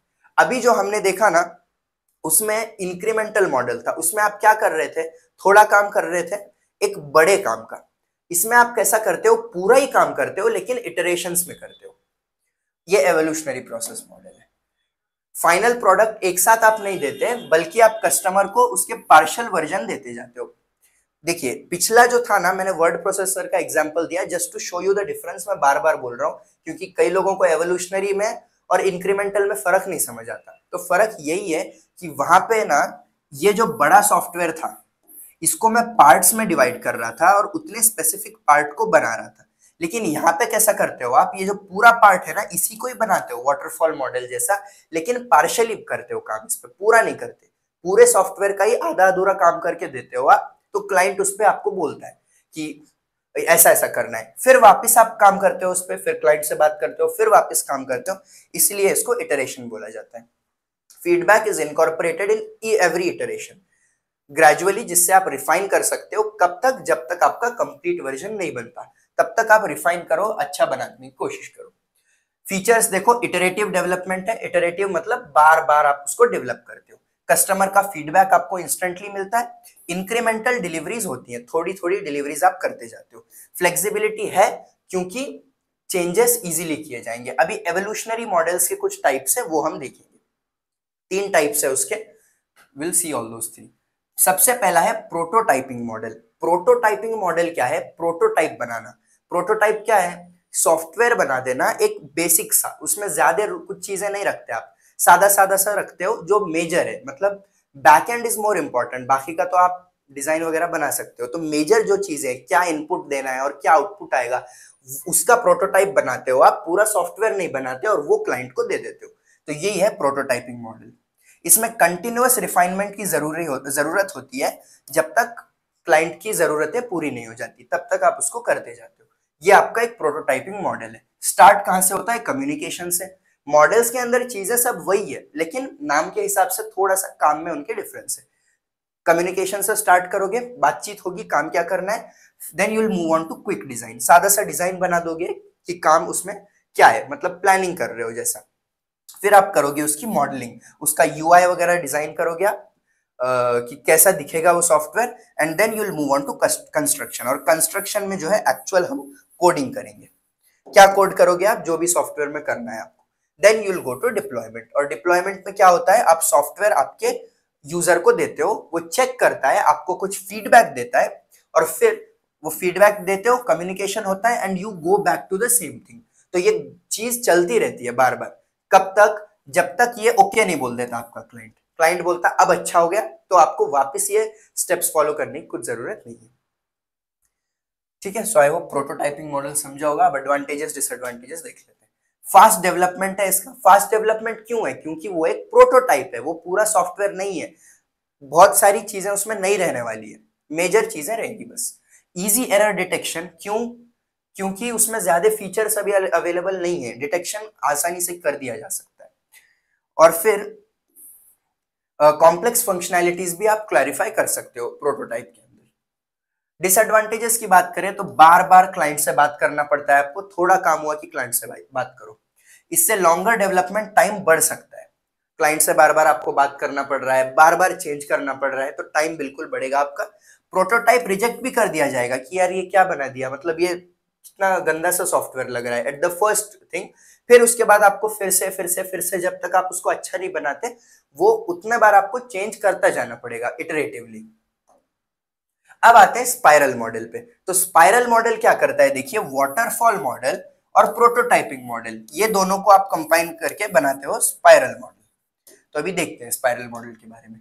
ये भी क्या है? एवोल्यूशनरी प्रोसेस मॉडल ही है। इसमें भी आप सेम वैसे ही इटरेटिवली काम करते हो, लेकिन एक चीज है कि वो वाटरफॉल मॉडल के रूल्स यूज करते हो आप इसमें। Risk analysis, engineering, testing, evaluation, जो भी चीजें उसमें थी वो सारी इसमें होंगी वाटरफॉल मॉडल में जो भी थी। ये एक स्पाइरल मॉडल है, दिख भी रहा है जैसे स्पाइरल जैसा। तो देखिए, स्टार्ट कहां से करते हो आप? कम्युनिकेशन से। कम्युनिकेशन से फिर आप जाते हो प्लानिंग की तरफ। कम्युनिकेशन में बातचीत हो जाएगी क्लाइंट से, ऐसा ऐसा काम करना है वो बताएगा, वो काम की तरफ आप आगे बढ़ोगे। फिर प्लानिंग में जाओगे। प्लानिंग में एस्टिमेशन, शेड्यूलिंग, मतलब कितने टाइम में आपको डिलीवरी करना है, क्या क्या रिस्क एसोसिएटेड है प्रोजेक्ट के साथ, ये सब प्लानिंग में आप डिसाइड करोगे। Then you will go to modelling. Modelling के अंदर जो है आप डिजाइन बनाओगे, एनालिसिस करोगे, एक प्रॉपर सा मॉडल बनाओगे आपके सॉफ्टवेयर का, and then you will go to construction. Construction में आप कोड जनरेट करोगे और टेस्टिंग करोगे उसकी। टेस्टिंग जैसी होगी, कोड जनरेट हो जाएगा, you will go to deployment, and deployment is the stage where you develop your software and give it to the user. User वो लेगा, फीडबैक देगा आपको कुछ ना कुछ, फिर वो फीडबैक के बेसिस पे, मतलब फीडबैक तो एक कम्युनिकेशन के स्टेज में होगा, then you will go back to planning, then you will go to modelling, फिर यहाँ से आगे कंस्ट्रक्शन पे, फिर डिप्लॉयमेंट पे। फिर डिप्लॉयमेंट हुआ, फिर कुछ तो आपको आइडिया देगा, फिर ये कम्युनिकेशन पे। तो ये गोल गोल कब तक चलेगा? जब तक कम्युनिकेशन में वो ओके नहीं बोल देता आपको। ओके, तो ये दोनों मॉडल्स याद रखिए, स्पाइरल और प्रोटोटाइपिंग मॉडल। एडवांटेजेस है इसका कि रिस्क इसकी जो है काफी रिड्यूस हो जाती है, क्योंकि छोटे छोटे लेवल पे आप काम करते हो। लार्ज प्रोडक्ट्स के लिए ये काफी सूटेबल है, और इटरेटिव इसका डेवलपमेंट है। देखिए, एडवांटेजेस और डिसएडवांटेजेस भी बहुत सिमिलर है। इटरेटिव डेवलपमेंट है, बार बार कस्टमर से बात होती है। वही डिसएडवांटेज में लिख देते हो आपकी, बार बार कस्टमर से बात होती है, इसलिए लेट हो जाता है प्रोजेक्ट डिलीवर करने में। कॉस्ट इसका काफी ज्यादा है, क्योंकि बार बार काम करना पड़ रहा है। देखिए, वही चीज स्मॉल प्रोजेक्ट्स के लिए आइडियल नहीं है। और एडवांटेज क्या था इसका? बड़े प्रोजेक्ट्स के लिए आइडियल है। कॉन्करेंट डेवलपमेंट मॉडल पे आते हैं हम। देखिए, अब इसमें कैसा है ना, पहले हम एक के बाद एक चीज कर रहे थे, सिक्वेंशियली कर रहे थे, दो बार बार हम कर रहे थे, लेकिन सिक्वेंशियली कर रहे थे। इसमें आप ना पैरेलल में करते हो, मतलब इंप्लीमेंटेशन इधर चालू है, बाजू में ही आपका सिस्टम डिजाइन चालू है, और ये मतलब तीन चार काम आपके सेम ऐसा साइमल्टेनियसली चालू रहेंगे पैरेलली, कॉन्करेंट डेवलपमेंट मॉडल में। ये मॉडल क्या फोकस करता है? On overlapping activities. एक एडवांटेज क्या था कि ओवरलैप वगैरह कुछ नहीं होता वाटरफॉल मॉडल में। यहाँ पे ओवरलैप होता है, क्यों? क्योंकि 2-3 काम आप एक साथ कर रहे हो।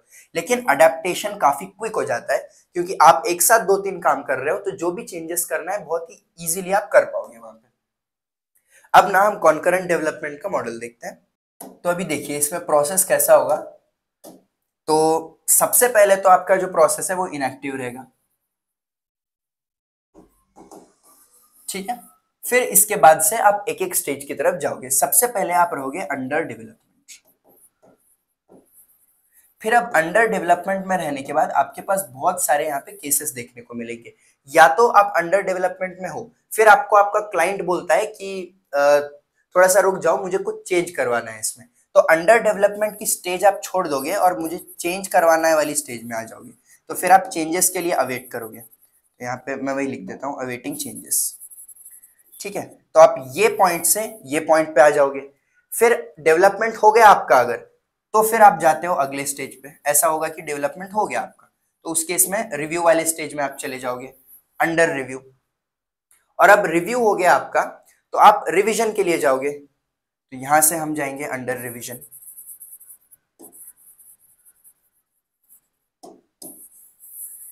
और ये जो चेंजेस आप अवेट कर रहे थे, वो चेंजेस का आपका काम हो गया, तो यहां से भी आप रिवीजन के लिए जा सकते हो। तो यहां से भी रिवीजन के लिए आओगे। अब अंडर रिव्यू से आपका काम बेसलाइन भी हो जा सकता है। तो या तो ये बेसलाइन हो जाएगा। फिर जब आपका रिवीजन हो गया, तो रिवीजन जैसे ही होता है आपका काम खत्म हो जाएगा यहाँ पे, ओके। और ऐसा भी हो सकता है कि रिव्यू के बाद आपको रिवीजन में जाना ही ना पड़े, रिव्यू से ही आपका काम खत्म हो जाए। तो ये भी एक केस है। तो ऐसे कुछ केसेस होते हैं जहां पे काम एक साथ चल रहा होता है। तो जब कॉन्करेंट मॉडल का क्वेश्चन आएगा, तो आप इस तरीके से उसे शो कर सकते हो।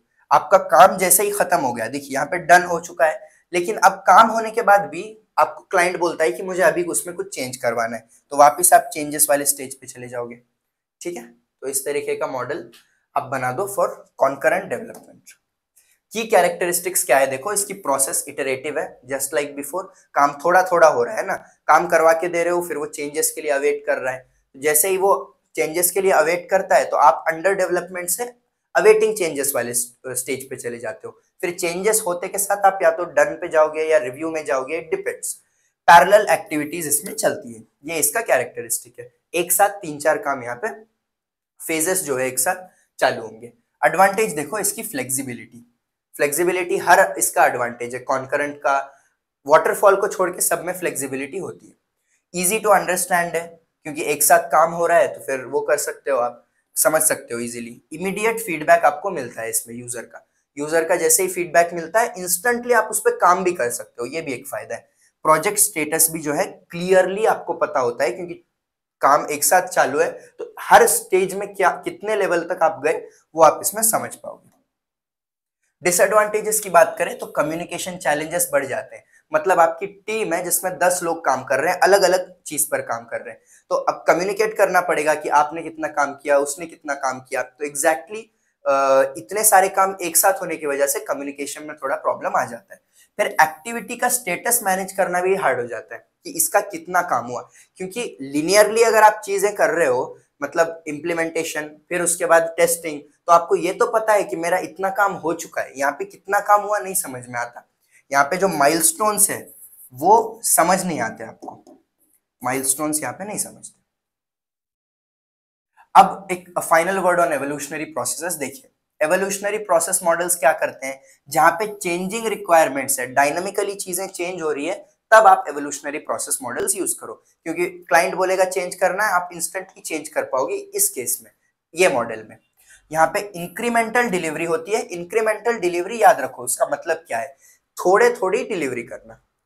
काम पूरा नहीं होता है फिर भी आप डिलीवर करते हो, उसको आप बोलते हो इंक्रीमेंटल डिलीवरी।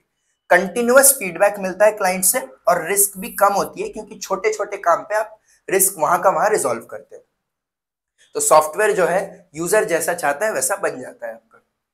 की पॉइंट्स देख लो, incremental delivery, continuous feedback, risk reduction, adaptability, जो अभी था वही यहाँ पे लिखा हुआ है फिर से। टाइप्स ऑफ एवोल्यूशनरी मॉडल जो अभी स्पाइरल और इंक्रीमेंटल इटरेटिव हमने देखी थी ऑलरेडी। अब आते हैं हम यूनिफाइड प्रोसेस के ऊपर। तो यूनिफाइड प्रोसेस भी बहुत मेजरली इंपॉर्टेंट है। जब बहुत ही बड़ा प्रोजेक्ट होता है ना आपके पास, तब आप अगर यूनिफाइड प्रोसेस यूज करते हो तो काम बहुत ईजी हो जाता है। और ये ना देखिए, ये एक डेवलपमेंट मेथोडोलॉजी है जो ऑब्जेक्ट ओरिएंटेड मॉडलिंग के ऊपर फोकस करता है। और ये इसको आप RUP भी बोलते हो, रैशनल यूनिफाइड प्रोसेसिंग। इसमें UML लैंग्वेज का भी यूज किया जाता है। UML लैंग्वेज जो है ना, ये थोड़ी सी ऐसा फ्लो चार्ट जैसी पिक्टोरियल टाइप की लैंग्वेज होती है, जिससे समझना यूजर के लिए भी काफी आसान हो जाता है और खुद डेवलपर्स के लिए भी। यूनिफाइड मॉडलिंग लैंग्वेज होती है ये, इसमें यूज यूनिफाइड प्रोसेस में। तो ये याद रखो। तो ये कुछ नाम है जिन्होंने ये बनाया था, थ्योरी में पूछा गया तो ये सब आप लिख सकते हो, ये बार जेकबसन, ग्रेडी बूच और James Rumbaugh. And it aims to streamline development on clear use cases. ये बहुत मेजर है, इसमें यूज केसेस आपको कई बार देखने मिलेगा। रियल लाइफ में एक्चुअल यूज क्या है आपके सॉफ्टवेयर का, उस पर ज्यादा फोकस होता है यूनिफाइड प्रोसेस का। और यहाँ पे कॉस्ट्स भी आपका अननेसेसरी नहीं लगते यूनिफाइड प्रोसेस में। बेस्ट प्रैक्टिस होती है रिस्क मैनेजमेंट की, और रिसोर्सेज भी आपके बहुत ही एफिशिएंटली यूटिलाइज हो जाते हैं when you use unified process. Use case driven की कैरेक्टरिस्टिक वही है जो मैंने कहा, फंक्शनैलिटी जो भी है मॉडलिंग सिस्टम की, वो रियल वर्ल्ड के यूज केसेस पर डिपेंड करती है। इटरेटिव भी है और साथ ही साथ ये इंक्रीमेंटल भी है। वेब बेस्ड है, तो जो भी आपको क्लाइंट के साथ भी बातचीत करना है या फिर आपके डेवलपर्स के साथ चीजें शेयर करना है, तो ये वेब बेस्ड होने की वजह से ये यूनिफाइड प्रोसेस काम बहुत आसान हो जाता है। कस्टमाइजेबल है, जब चाहो तब आप जैसा चाहो उसको स्पेसिफिक नीड्स के हिसाब से चेंज कर सकते हो, कस्टमाइज कर सकते हो। Phases of the unified process, तो देखिए ये 5 फेजेस इसके अंदर है। तो ये 5 फेजेस जो है ना, बाकी इसमें अलग थे, ऐसे फेजेस नहीं थे, ये यूनिफाइड प्रोसेस में थोड़ा सा अलग है। तो सबसे पहले इंसेप्शन है। इंसेप्शन के अंदर क्या होता है, प्लानिंग और कम्युनिकेशन होता है आपका। तो ये लिख देता हूं मैं, प्लानिंग और साथ ही साथ कम्युनिकेशन। ये दो चीजें आप इंसेप्शन वाली स्टेज में करते हो, क्लाइंट के साथ कम्युनिकेट कि आपको काम क्या करना है, और आपके प्लानिंग्स जो भी गोल्स होंगे, आपके रिस्क के असेसमेंट होंगे, वो सब इंसेप्शन में हो जाता है। फिर एलैबोरेशन के अंदर भी आप प्लानिंग करते हो, बट प्लानिंग के साथ साथ आप यहाँ पे मॉडलिंग भी करते हो। मॉडलिंग मतलब सॉफ्टवेयर का एक सही सा आर्किटेक्चर वगैरह बनाना, वो सारे काम इसके अंदर हो जाते हैं। बिजनेस प्लान्स जो भी है वो इलेबोरेशन में आपका क्लियर होता है। कंस्ट्रक्शन है, तो ये तो सीधी सीधी बात है, ये क्या हो गया आपका, कोडिंग हो गया।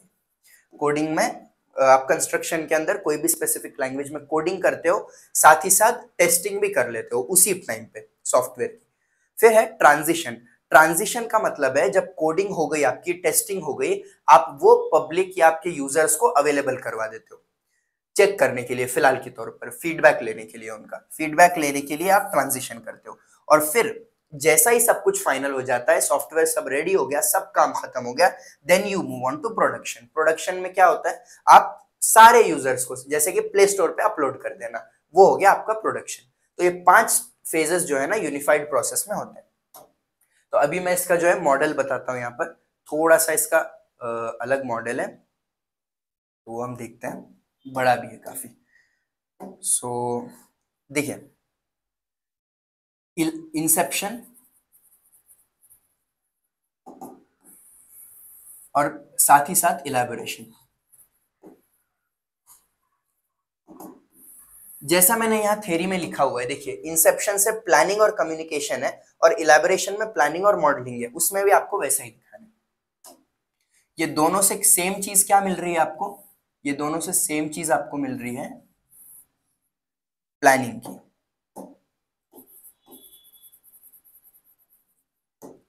ओके, अभी इसके बाद प्लानिंग है। अब इंसेप्शन के साथ प्लानिंग के साथ क्या इन्वॉल्व है, उसके साथ इन्वॉल्व है कम्युनिकेशन। तो यहाँ पे हम कम्युनिकेशन, ये रेक्टेंगल में मैं फेजेस के अंदर क्या है बता रहा हूँ, और कोर फेजेस में एलिप्स में बता रहा हूँ, आप भी ऐसा ही बना देना। तो इसके अंदर कम्युनिकेशन हो गया, और फिर कम्युनिकेशन की अगली स्टेज क्या होती है, वो यहां से मैं बताता हूं आपको। देखिए, प्लानिंग के साथ यहाँ पे ही मैंने लिखा हुआ है, प्लानिंग के साथ है मॉडलिंग। यहाँ पे आप मॉडलिंग बना देना।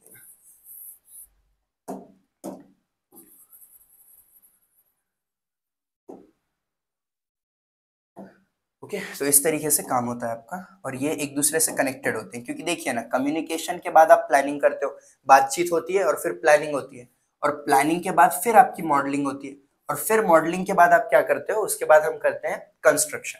कंस्ट्रक्शन मतलब कोडिंग करते हो आप। मॉडलिंग बन गई आपकी, मतलब एक प्रॉपर सा मॉडल बना दिया, सॉफ्टवेयर आर्किटेक्चर बना दिया, तो फिर आप मॉडल जो है बना सकते हो। ठीक है, कंस्ट्रक्शन। और फिर कंस्ट्रक्शन के बाद जो अगला काम रहता है वो होता है आपका डिप्लॉयमेंट का।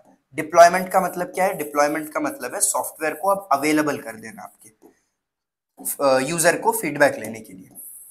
ओके, कोड करने के बाद इंस्टेंटली अगला काम रहता है डिप्लॉयमेंट का। फिर इसको आप कनेक्ट कर दो कम्युनिकेशन के साथ। बस द ओनली थिंग इज, जब डिप्लॉयमेंट हो जाता है आपका, फिर कम्युनिकेट करोगे, प्लान करोगे, चीजें चलती जाएगी वो, लेकिन एक पॉइंट आएगा जब सब कुछ अच्छे से आपका हो जाएगा, सॉफ्टवेयर बन जाएगा, the user will say it's okay, तब आप करोगे यहाँ पे रिलीज। रिलीज कहाँ करोगे आप? प्ले स्टोर पे वगैरह रिलीज करोगे, ताकि वो सबके लिए एक्सेसिबल हो जाएगा। तो उसको आप क्या बोलते हो? उसको आप बोलते हो सॉफ्टवेयर इंक्रीमेंट।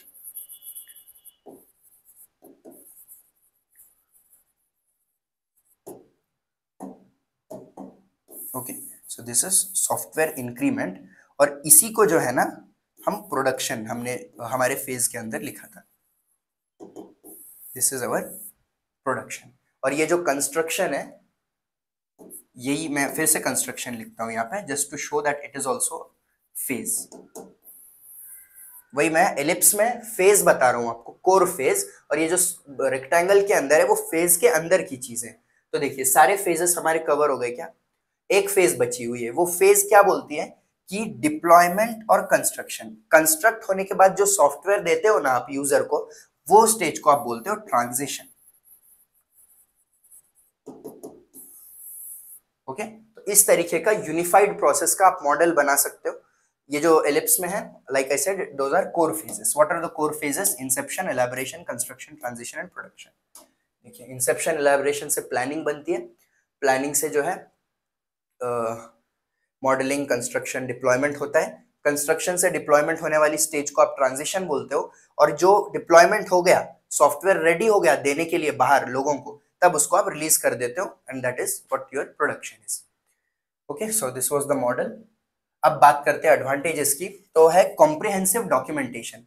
इसके अंदर डॉक्यूमेंटेशन करना बहुत जरूरी होता है, और डॉक्यूमेंटेशन करने की वजह से क्या क्या हुआ, कितना हुआ, एसडीएलसी जो है सॉफ्टवेयर डेवलपमेंट लाइफ साइकिल, वो भी जो है कवर हो जाता है, सब कुछ समझ जाता है आपको। फिर रिस्क मैनेजमेंट यहाँ पे बहुत अच्छे से किया जाता है। बेसिकली तो यूनिफाइड प्रोसेस का मेन वही है कि रिस्क मैनेज करना है पूरी तरीके से, और रिसोर्सेस को एफिशिएंटली यूज करना है, तो वो अच्छे से होता है। फिर रीयूजेबिलिटी भी बहुत बढ़िया होती है इसमें। जो भी कंपोनेंट्स ऑलरेडी हैं उनको सबको आप रीयूज करते हो, तो काम बड़े अच्छे से होता है। फिर सपोर्ट की अगर बात करें, तो बहुत सारे training materials, online resources available होते हैं यूनिफाइड प्रोसेस के अंदर, ताकि आपके टीम को हेल्प हो कोड करने में वगैरह। फिर डिसएडवांटेजेस ये है कि कॉम्प्लेक्सिटी है। देखिए कॉम्प्लेक्सिटी तो है, सादे फेजेस नहीं है इसमें, इसमें ट्रांजिशन, इंसेप्शन, कोलैबोरेशन नहीं ही आगे थे, सॉरी इलैबोरेशन वाज द वर्ड। फिर है ऑर्गेनाइजेशनल चैलेंजेस। ऑर्गेनाइज करना काफी टफ हो जा सकता है अगर टीम छोटी सी है। अगर टीम बड़ी है तो सब लोग अपने अपने हिस्से का काम कर सकते हैं। डिपेंडेंसी भी रिस्क मैनेजमेंट पे बढ़ जाती है, क्योंकि सब कुछ जैसा मैंने कहा रिस्क मैनेजमेंट पर ही डिपेंड करता है, तो सारा काम रिस्क मैनेजमेंट के लिए ही वेस्ट हो रहा है यहाँ पर।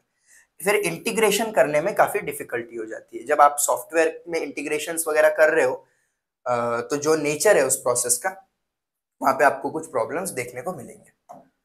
Now let's move on to agile software development.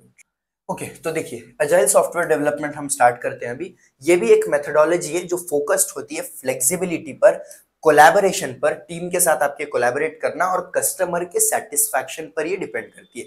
तो ये सब चीजें अगर आपको देना है आपके सॉफ्टवेयर के थ्रू, तो आप एजाइल सॉफ्टवेयर डेवलपमेंट का यूज करोगे। ये क्या फॉलो करती है? ये फॉलो करती है एजाइल मैनिफेस्टो को। एजाइल मैनिफेस्टो क्या है? वो एक मैनिफेस्टो है जहां पर रूल्स वगैरह दिए हुए हैं, प्रिंसिपल्स, कि कैसे आपको एक पेस मेंटेन करना है काम करते वक्त, आपको कस्टमर को क्या, किस तरीके से सेटिस्फैक्शन देना है आपके काम के थ्रू। तो ये सारी चीजें फॉलो करता है एजाइल सॉफ्टवेयर डेवलपमेंट। ये एक इटरेटिव और इंक्रीमेंटल अप्रोच दिखाता है। इटरेटिव मतलब क्या? बार बार जो आप कर रहे हो, और इंक्रीमेंटल मतलब थोड़ा थोड़ा काम करना, ऐसा नहीं कि सारा सॉफ्टवेयर आपको एक ही बार में बना के यूजर को देना है। वाइडली यूज किया जाता है ये सॉफ्टवेयर डेवलपमेंट टीम्स की तरफ से, और इसको कंसिडर किया जाता है फ्लेक्सिबल और अडेप्टेबल अप्रोच। फ्लेक्सिबल और अडेप्टेबल क्यों? क्योंकि आप जब चाहो तब इजीली कुछ भी चेंज इसके अंदर कर सकते हो। अजाइल जो है टाइम बाउंड अप्रोच है। टाइम बाउंड अप्रोच का मतलब है कि अगर आपको कोई स्पेसिफिक टाइम दिया हुआ है कि इतने टाइम में कुछ चीज करना है, तो वो चीज होती है टाइम बाउंड। तो ये भी एक टाइम बाउंड अप्रोच है। अगर आप एक टाइम लिमिट सेट करते हो तो उसमें इसको काम कर सकते हो। तो सॉफ्टवेयर जो है इंक्रीमेंटली बनाया जाता है, डिलीवर ऑल एट वंस ये कॉन्सेप्ट से नहीं किया जाता।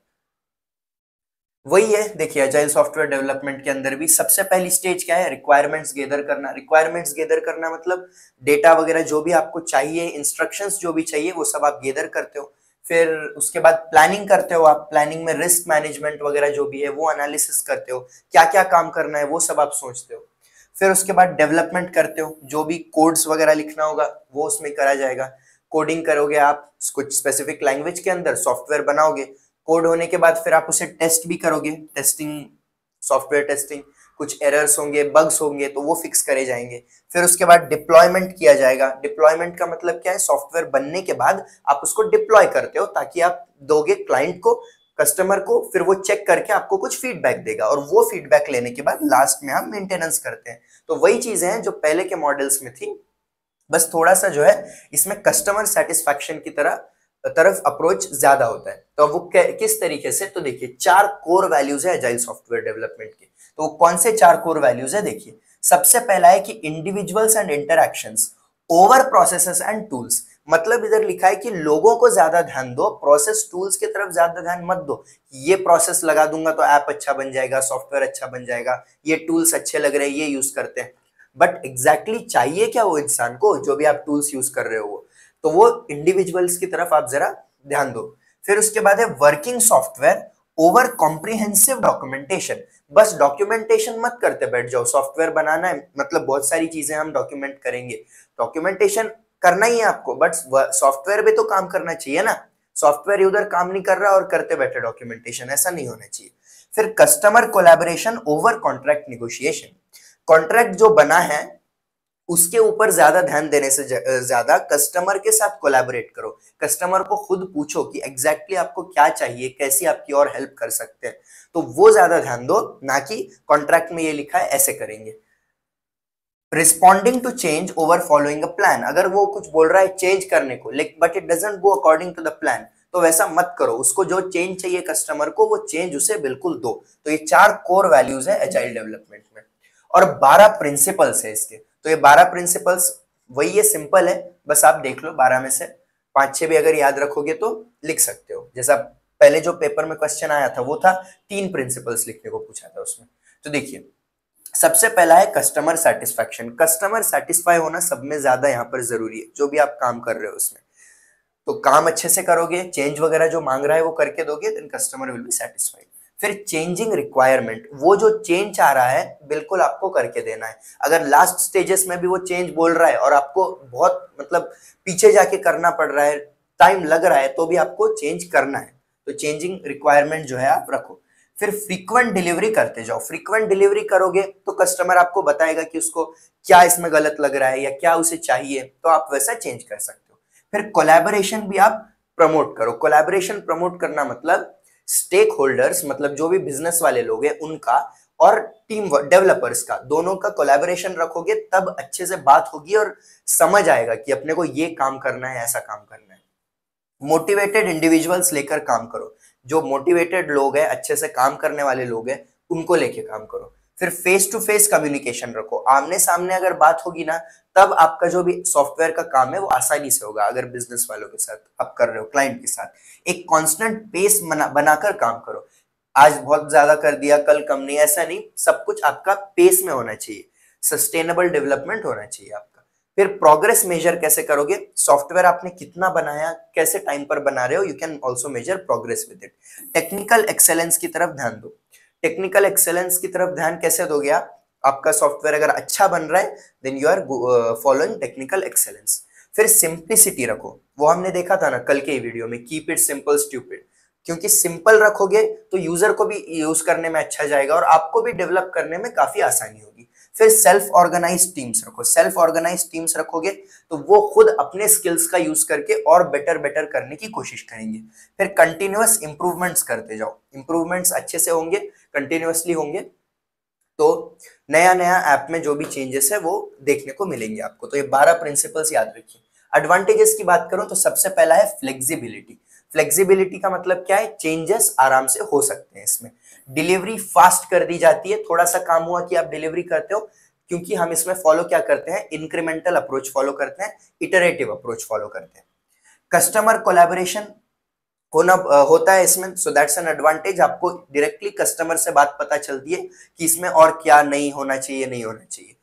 क्वालिटी इंप्रूव हो जाती है काफी, क्योंकि बार बार चेंज कर रहे हैं ना इसमें। रिस्क की रिडक्शन बहुत कम होती है, क्योंकि रिस्क इंस्टेंटली रिजॉल्व कर दिए जाते हैं थोड़े से ही इसमें। टीम एम्पावरमेंट है, क्योंकि यहाँ पे स्किल्ड लोगों को हम यूज करते हैं। स्किल्ड वर्कर्स का यहाँ पे काफी यूज किया जाता है, स्किल्ड टीम मेंबर्स का। तो team empowerment is also available. Disadvantages की बात करें तो अनप्रिडिक्टेबल कॉस्ट और टाइमलाइन से। इसमें आप एस्टिमेट नहीं कर सकते कि आपको कितने पैसे या कितने टाइम लगेंगे कोई स्पेसिफिक टास्क को करने के लिए। कस्टमर की डिपेंडेंसी बहुत ज्यादा बढ़ जाती है। डेवलपर खुद होके कुछ कर नहीं पाता, क्योंकि बार बार उसको कस्टमर से बात करनी पड़ती है। टीम की डिपेंडेंसी भी बढ़ जाती है, क्योंकि स्किल्ड लोग चाहिए आपको, तो अब स्किल्ड लोग ही आपको ढूंढ ढूंढ के लाना पड़ेगा। सेमी स्किल्ड, अनस्किल्ड लोग नहीं काम करते यहाँ पे। स्कोप क्रीप, इसमें कैसा है कि जो भी चीजें हैं आपकी, वो अनकंट्रोल्ड चेंजेस अगर इसके अंदर है तो उसका रिस्क काफी बढ़ जाता है। अनकंट्रोल्ड चेंजेस, तो इसकी रिस्क जो भी है, जो आप चेंज कंट्रोल नहीं कर सकते, वो बढ़ जाते हैं। तो ये भी आप एक पॉइंट याद रखो। एजाइल मेथड्स भी हम देख लेते हैं। तो देखिए, नाम याद रखो, बेसिकली ये करते क्या है उस पर ज्यादा वो नहीं है। तो एजाइल मेथड्स है, सबसे पहला है स्क्रम। इसके अंदर जो है ना स्प्रिंट्स का यूज किया जाता है, और जो इंक्रीमेंटल टाइम होता है ना वो 2 से 4 वीक्स का होता है। मतलब 2-4 हफ्ते में आप क्लाइंट को आपका काम बताते हो, फ्रीक्वेंट डिलीवरी देते जाते हो। फिर कैनबान है, इसके अंदर जो है ना कैनबान बोर्ड का यूज किया जाता है, जिसमें सारी चीजें अवेलेबल होती है कि आपको करना क्या है। मतलब आपकी टू डू लिस्ट हो गई, फिर इन प्रोग्रेस आपका क्या क्या काम है, फिर उसके अलावा हो गया हुआ डन काम कितना है, ये सारी चीजें कैनबान में होती है। फिर उसके बाद एक्सट्रीम प्रोग्रामिंग है, ये भी कस्टमर के लिए हेल्पफुल ही अप्रोच होता है। ये देखिए सारे एजाइल मेथड से ये, तो इसके अंदर जो है ना एक पेयर प्रोग्रामिंग का होता है। एग्जांपल दे सकते हो पेयर प्रोग्रामिंग, और दूसरा जो है वो है TDD. TDD is test driven development. तो ये दो चीजें होती हैं एक्सट्रीम प्रोग्रामिंग में। और लीन सॉफ्टवेयर डेवलपमेंट, लीन सॉफ्टवेयर डेवलपमेंट का क्या है? आप वेस्ट एलिमिनेट करते हो और डिलीवरी फास्ट करने की कोशिश करते हो। इसमें एलिमिनेट वेस्ट और डिलीवर फास्टर। तो ये कुछ एजाइल मेथड्स थे, आगे भी और हैं। है क्रिस्टल मेथड। देखिए क्रिस्टल मेथड भी है, जहां पे अलग अलग मेथड्स दिए जाते हैं। जैसा आपका जो काम है वो किस लेवल पे है, जैसा क्रिस्टल क्लियर होगा, कोई कोई काम आपका क्रिस्टल ऑरेंज होगा, तो वहां पे ऐसे कुछ अप्रोचेस होते हैं। फिर उसके बाद बात करते हैं फीचर ड्रिवन डेवलपमेंट की। तो फीचर ड्रिवन डेवलपमेंट में अलग अलग फीचर्स होते हैं जिनके बेसिस पे आप करते हो। जैसा एक होता है डोमेन मॉडलिंग, इसके एग्जाम्पल में आप लिख सकते हो। फिर डायनामिक सिस्टम्स, डायनामिक सिस्टम्स के अंदर यूजर का इन्वॉल्वमेंट जो है काफी बढ़ा दिया जाता है और इटरेटिव डेवलपमेंट पे फोकस किया जाता है। सब में पॉइंट क्या लिखोगे आप? इटरेटिव डेवलपमेंट होता है, यूजर का इन्वॉल्वमेंट होता है, इसलिए तो एजाइल मेथड है ना। बस एग्जाम्पल अगर दोगे so it will seem like उसकी आइडिया है आपको, उसके एग्जाम्पल्स अगर दोगे तो डायनामिक सिस्टम्स के अंदर जो है ना, इसका एग्जाम्पल है MOSCOW।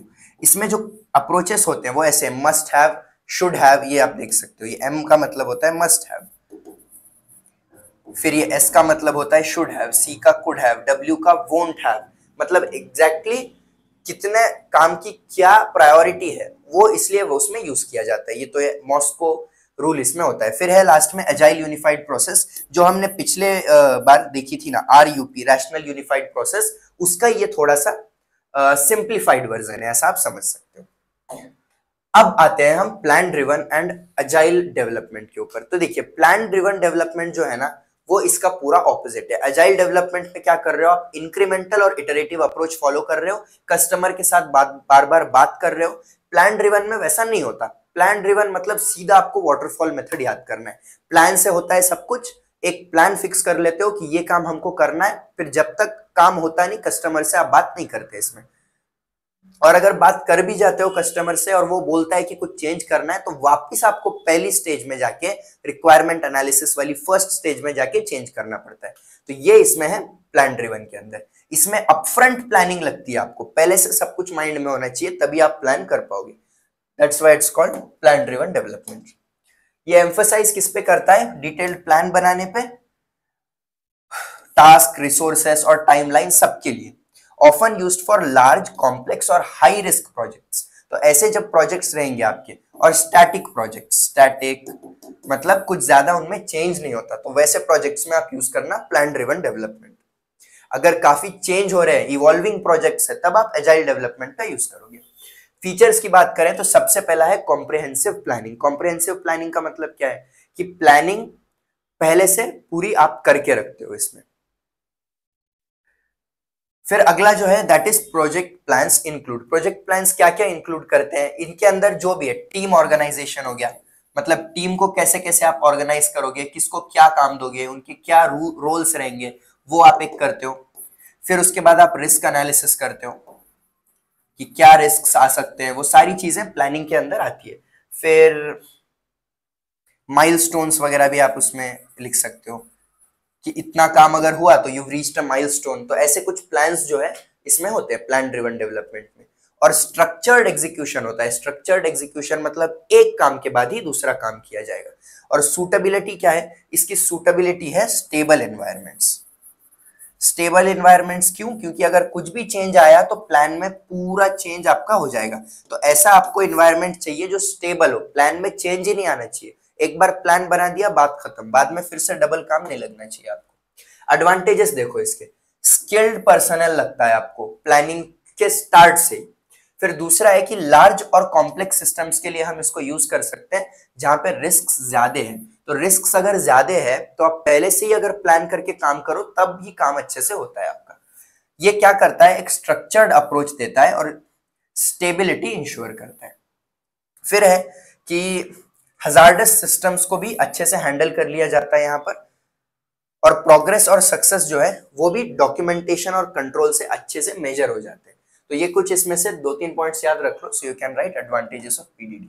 डिसएडवांटेजेस की बात करो तो चेंजेस से ये इनफ्लेक्सिबल है, चेंजेस आप नहीं कर सकते क्योंकि ऑलरेडी प्लान बना हुआ है। चेंज अगर करना है तो पूरा आपको शुरुआत से करते बैठना पड़ेगा, बहुत टाइम वेस्ट होगा। Long time frames for each iteration, her iteration के लिए बहुत ज्यादा टाइम फ्रेम होता है क्योंकि आप बहुत बड़ा प्लान बना के काम करते हो इसमें। ये अज्यूम करता है मिनिमल फ्यूचर चेंजेस, पहले ही आप डिसाइड करके रखते हो आगे कस्टमर में कुछ चेंज करने नहीं लगाएगा, तो वो हिसाब से प्लानिंग होती है। तो अडेप्टेशन अगर करना है, चेंज करना है, तो वो क्या हो जाएगा, डिफिकल्ट हो जाएगा। लिमिटेड यूजर पार्टिसिपेशन है, यूजर का पार्टिसिपेशन ही नहीं होता डेवलपमेंट लाइफ साइकिल में, बस डेवलपर का। डेवलपर को पता है क्या करना है, यूजर ने बता दिया है, बस उतना ही। अब उसके आगे मेरे को कस्टमर का सुनना भी नहीं है। एक्सपेंसिव ये तब हो जाता है जब डायनामिक चेंजेस करने, क्यों, क्योंकि डायनामिक चेंजेस करने की बात आई तो काम शुरुआत से आपको करना पड़ेगा, पूरा प्लानिंग में पूरा चेंज आ जाएगा। अभी प्लानिंग प्रोसेसेस इन पीडीडी देखो, क्या है प्लानिंग प्रोसेस। सबसे पहला तो इनिशियल प्लानिंग, पहले ही सब प्लान करके डिसाइड करो प्रिपरेशन के फेज में। फिर है इटरेटिव अपडेट्स। इटरेटिव अपडेट्स का क्या है, न्यू रिक्वायरमेंट्स के हिसाब से आप प्लान्स को एडजस्ट करते हो। तो वहां पे क्या हो जाएगा, मैं डायग्राम के बेसिस पे थोड़ा सा इसको एक्सप्लेन करता हूं। देखिए जो हमने एजाइल वाला देखा उसका बहुत ही सिंपल है। उसमें क्या है, रिक्वायरमेंट एनालिसिस जो होती है ना, बस दो ही चीजें होती है उसमें, रिक्वायरमेंट एनालिसिस, और रिक्वायरमेंट एनालिसिस के बाद होता है डिजाइन एंड इम्प्लीमेंटेशन।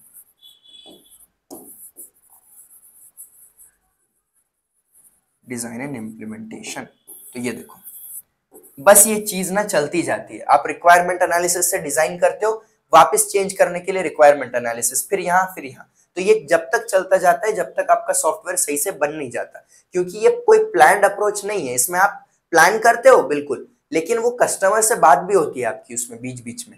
लेकिन वही ना, अगर मैं इसकी बात करूं प्लान्ड डेवलपमेंट की, तो इसमें काम आपका थोड़ा सा बढ़ जाता है। कैसे बढ़ता है मैं बताता हूं आपको। आप रिक्वायरमेंट एनालिसिस लो सबसे पहले।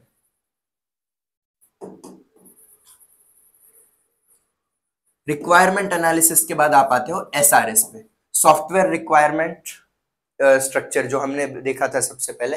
तो एसआरएस यहाँ पे बनता है। फिर उसके बाद आते हो आप डिजाइन पे। फिर डिजाइन के बाद जो अगली चीज होती है वो है डिजाइन का स्पेसिफिकेशन, डिजाइन स्पेक्स लिख देता हूं मैं। फिर उसके बाद लास्ट में होता है इम्प्लीमेंटेशन। तो ये है पीडीडी। और जो मैंने एजाइल डेवलपमेंट का डायग्राम बनाया था वो तो सिंपल सा था। क्या था, मैंने रिक्वायरमेंट एनालिसिस लिखा था और उसी से बस कनेक्ट कर दिया था डिजाइन एंड इम्प्लीमेंटेशन को। तो ये क्या है, एजाइल का है। तो ऐसा आप बताओ, बेसिकली जो क्वेश्चन आएगा ना ज्यादा करके पीडीडी पे डायरेक्टली तो अभी तक नहीं आया है, आ गया तो आप थ्योरी लिख सकते हो, लेकिन दोनों में डिफरेंस ही पूछा जाता है इन जनरल। तो ये एजाइल का है और ये जो है ना, ये है आपका पीडीडी का। ठीक है, इस तरीके से इसमें काम होता है। और अगर कुछ भी चेंज आ गया ना इम्प्लीमेंटेशन के बाद, कुछ भी चेंज करना है तो वापिस आपको रिक्वायरमेंट एनालिसिस में जाकर चेंज करना पड़ता है। तो वो बहुत ही मतलब टाइम कंज्यूमिंग और कॉस्ट वेस्ट करने वाला आपका काम होता है। चेंज करना है तो वापिस ऊपर जाकर चेंज करो। तो ये पीडीडी का सारा प्लान होता है, ये प्लान ड्रिवन डेवलपमेंट का। ओके, तो जो है इटरेटिव अपडेट्स है, तो आपको वापस वो अपडेट करने के लिए या चेंज करने के लिए ऊपर जाना पड़ेगा। तो बिजनेस के चेंजेस के हिसाब से अगर कभी करना है, आपको अडेप्ट करना है, तो भी आपका बहुत ज्यादा इसमें टाइम वेस्ट होता है, पूरा रीप्लानिंग करने का काम लगता है। तो अगर आपको इटरेटिव अपडेट देना है या बिजनेस चेंज करना है, आपका टाइम वेस्ट होगा उसमें। इनिशियल प्लानिंग जो है वो बेस्ट है, क्योंकि उसमें फिर आप वो प्लानिंग के बेसिस पर पूरा सॉफ्टवेयर बना सकते हो। अब लास्ट टॉपिक जो है वो है कंपैरिजन इन दोनों में का, which is the most important topic. इसी पर दोनों पेपर में क्वेश्चन आया है।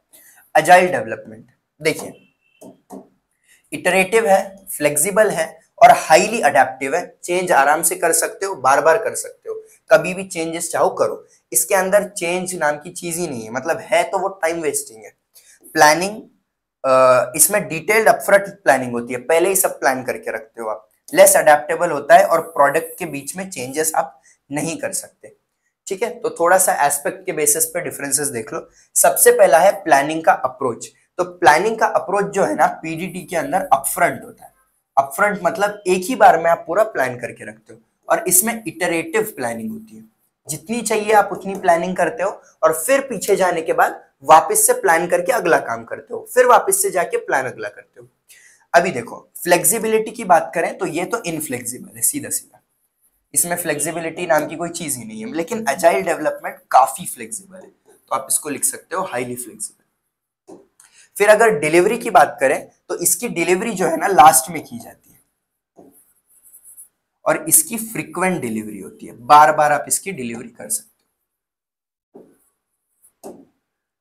ओके, बार बार डिलीवरी क्यों करते हैं हम इसकी, क्योंकि क्लाइंट से हमको बात करना है ना कि अभी और क्या चेंज करना है। इसमें बस पूरा प्लान फॉलो करो, लास्ट में सॉफ्टवेयर बन गया, डिलीवर कर दो।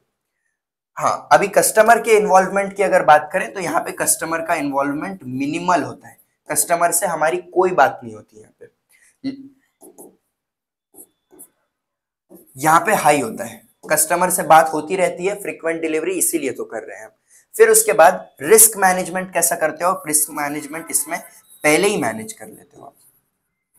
और इसके अंदर रिस्क मैनेजमेंट जो है ना, हम डायनामिकली मैनेज करते हैं। मतलब जैसा जैसा हमको काम में आगे आगे रिस्क दिख रहे हैं, हम वैसा वैसा टाइम टू टाइम मैनेज करते हैं। इसमें आप पहले ही मैनेज कर लेते हो जितने आपको रिस्क मिल रहे हैं, इसमें टाइम के साथ करते हो, तो इसमें रिस्क रहने के बहुत कम चांसेस होते हैं, इसमें रिस्क रहने के चांसेस थोड़े से बढ़ जाते हैं।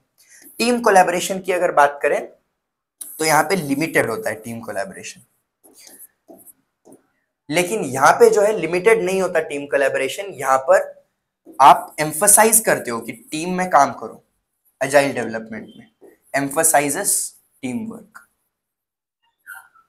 फिर अगर मैं डेवलपमेंट स्पीड की बात करूं तो ये बहुत स्लो डेवलपमेंट स्पीड है इसमें, क्योंकि पूरा काम एक साथ हो रहा है। इसमें आपके पास लोग भी स्किल्ड होते हैं, लोग भी ज्यादा होते हैं, तो काम बहुत फास्ट हो जाता है आपका एजाइल डेवलपमेंट में। और लास्ट में है सूटेबिलिटी क्या है, मतलब प्लान ड्रिवन डेवलपमेंट और एजाइल डेवलपमेंट कहाँ यूज करोगे आप, तो इसको आप यूज करोगे स्टेबल प्रोजेक्ट्स में। स्टेबल और वेल नोन लिख सकते हो।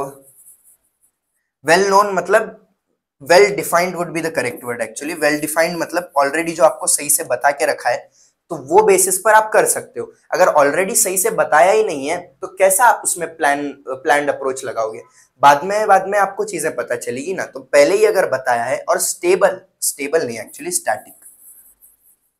स्टैटिक मतलब उसमें ज्यादा चेंजेस नहीं होते। तो अगर ऐसा है तो उस केस में यू विल यूज पीडीडी। अब एजाइल के अंदर आप क्या यूज करोगे, एजाइल के अंदर अगर वो डायनामिक है, डायनामिक मतलब बहुत सारी बार आपको चेंजेस करना पड़ रहा है, तो उस केस में आप यूज करना डायनामिक या फिर इवॉल्विंग, बार बार चेंज हो रहा है या ऐसा, तो फिर वो केस में you will use agile development. Okay, तो यहाँ पे हमारा सॉफ्टवेयर इंजीनियरिंग का फर्स्ट यूनिट सारा खत्म होता है। If you like the video, do click on the like button and subscribe to the channel. Thank you everyone for watching.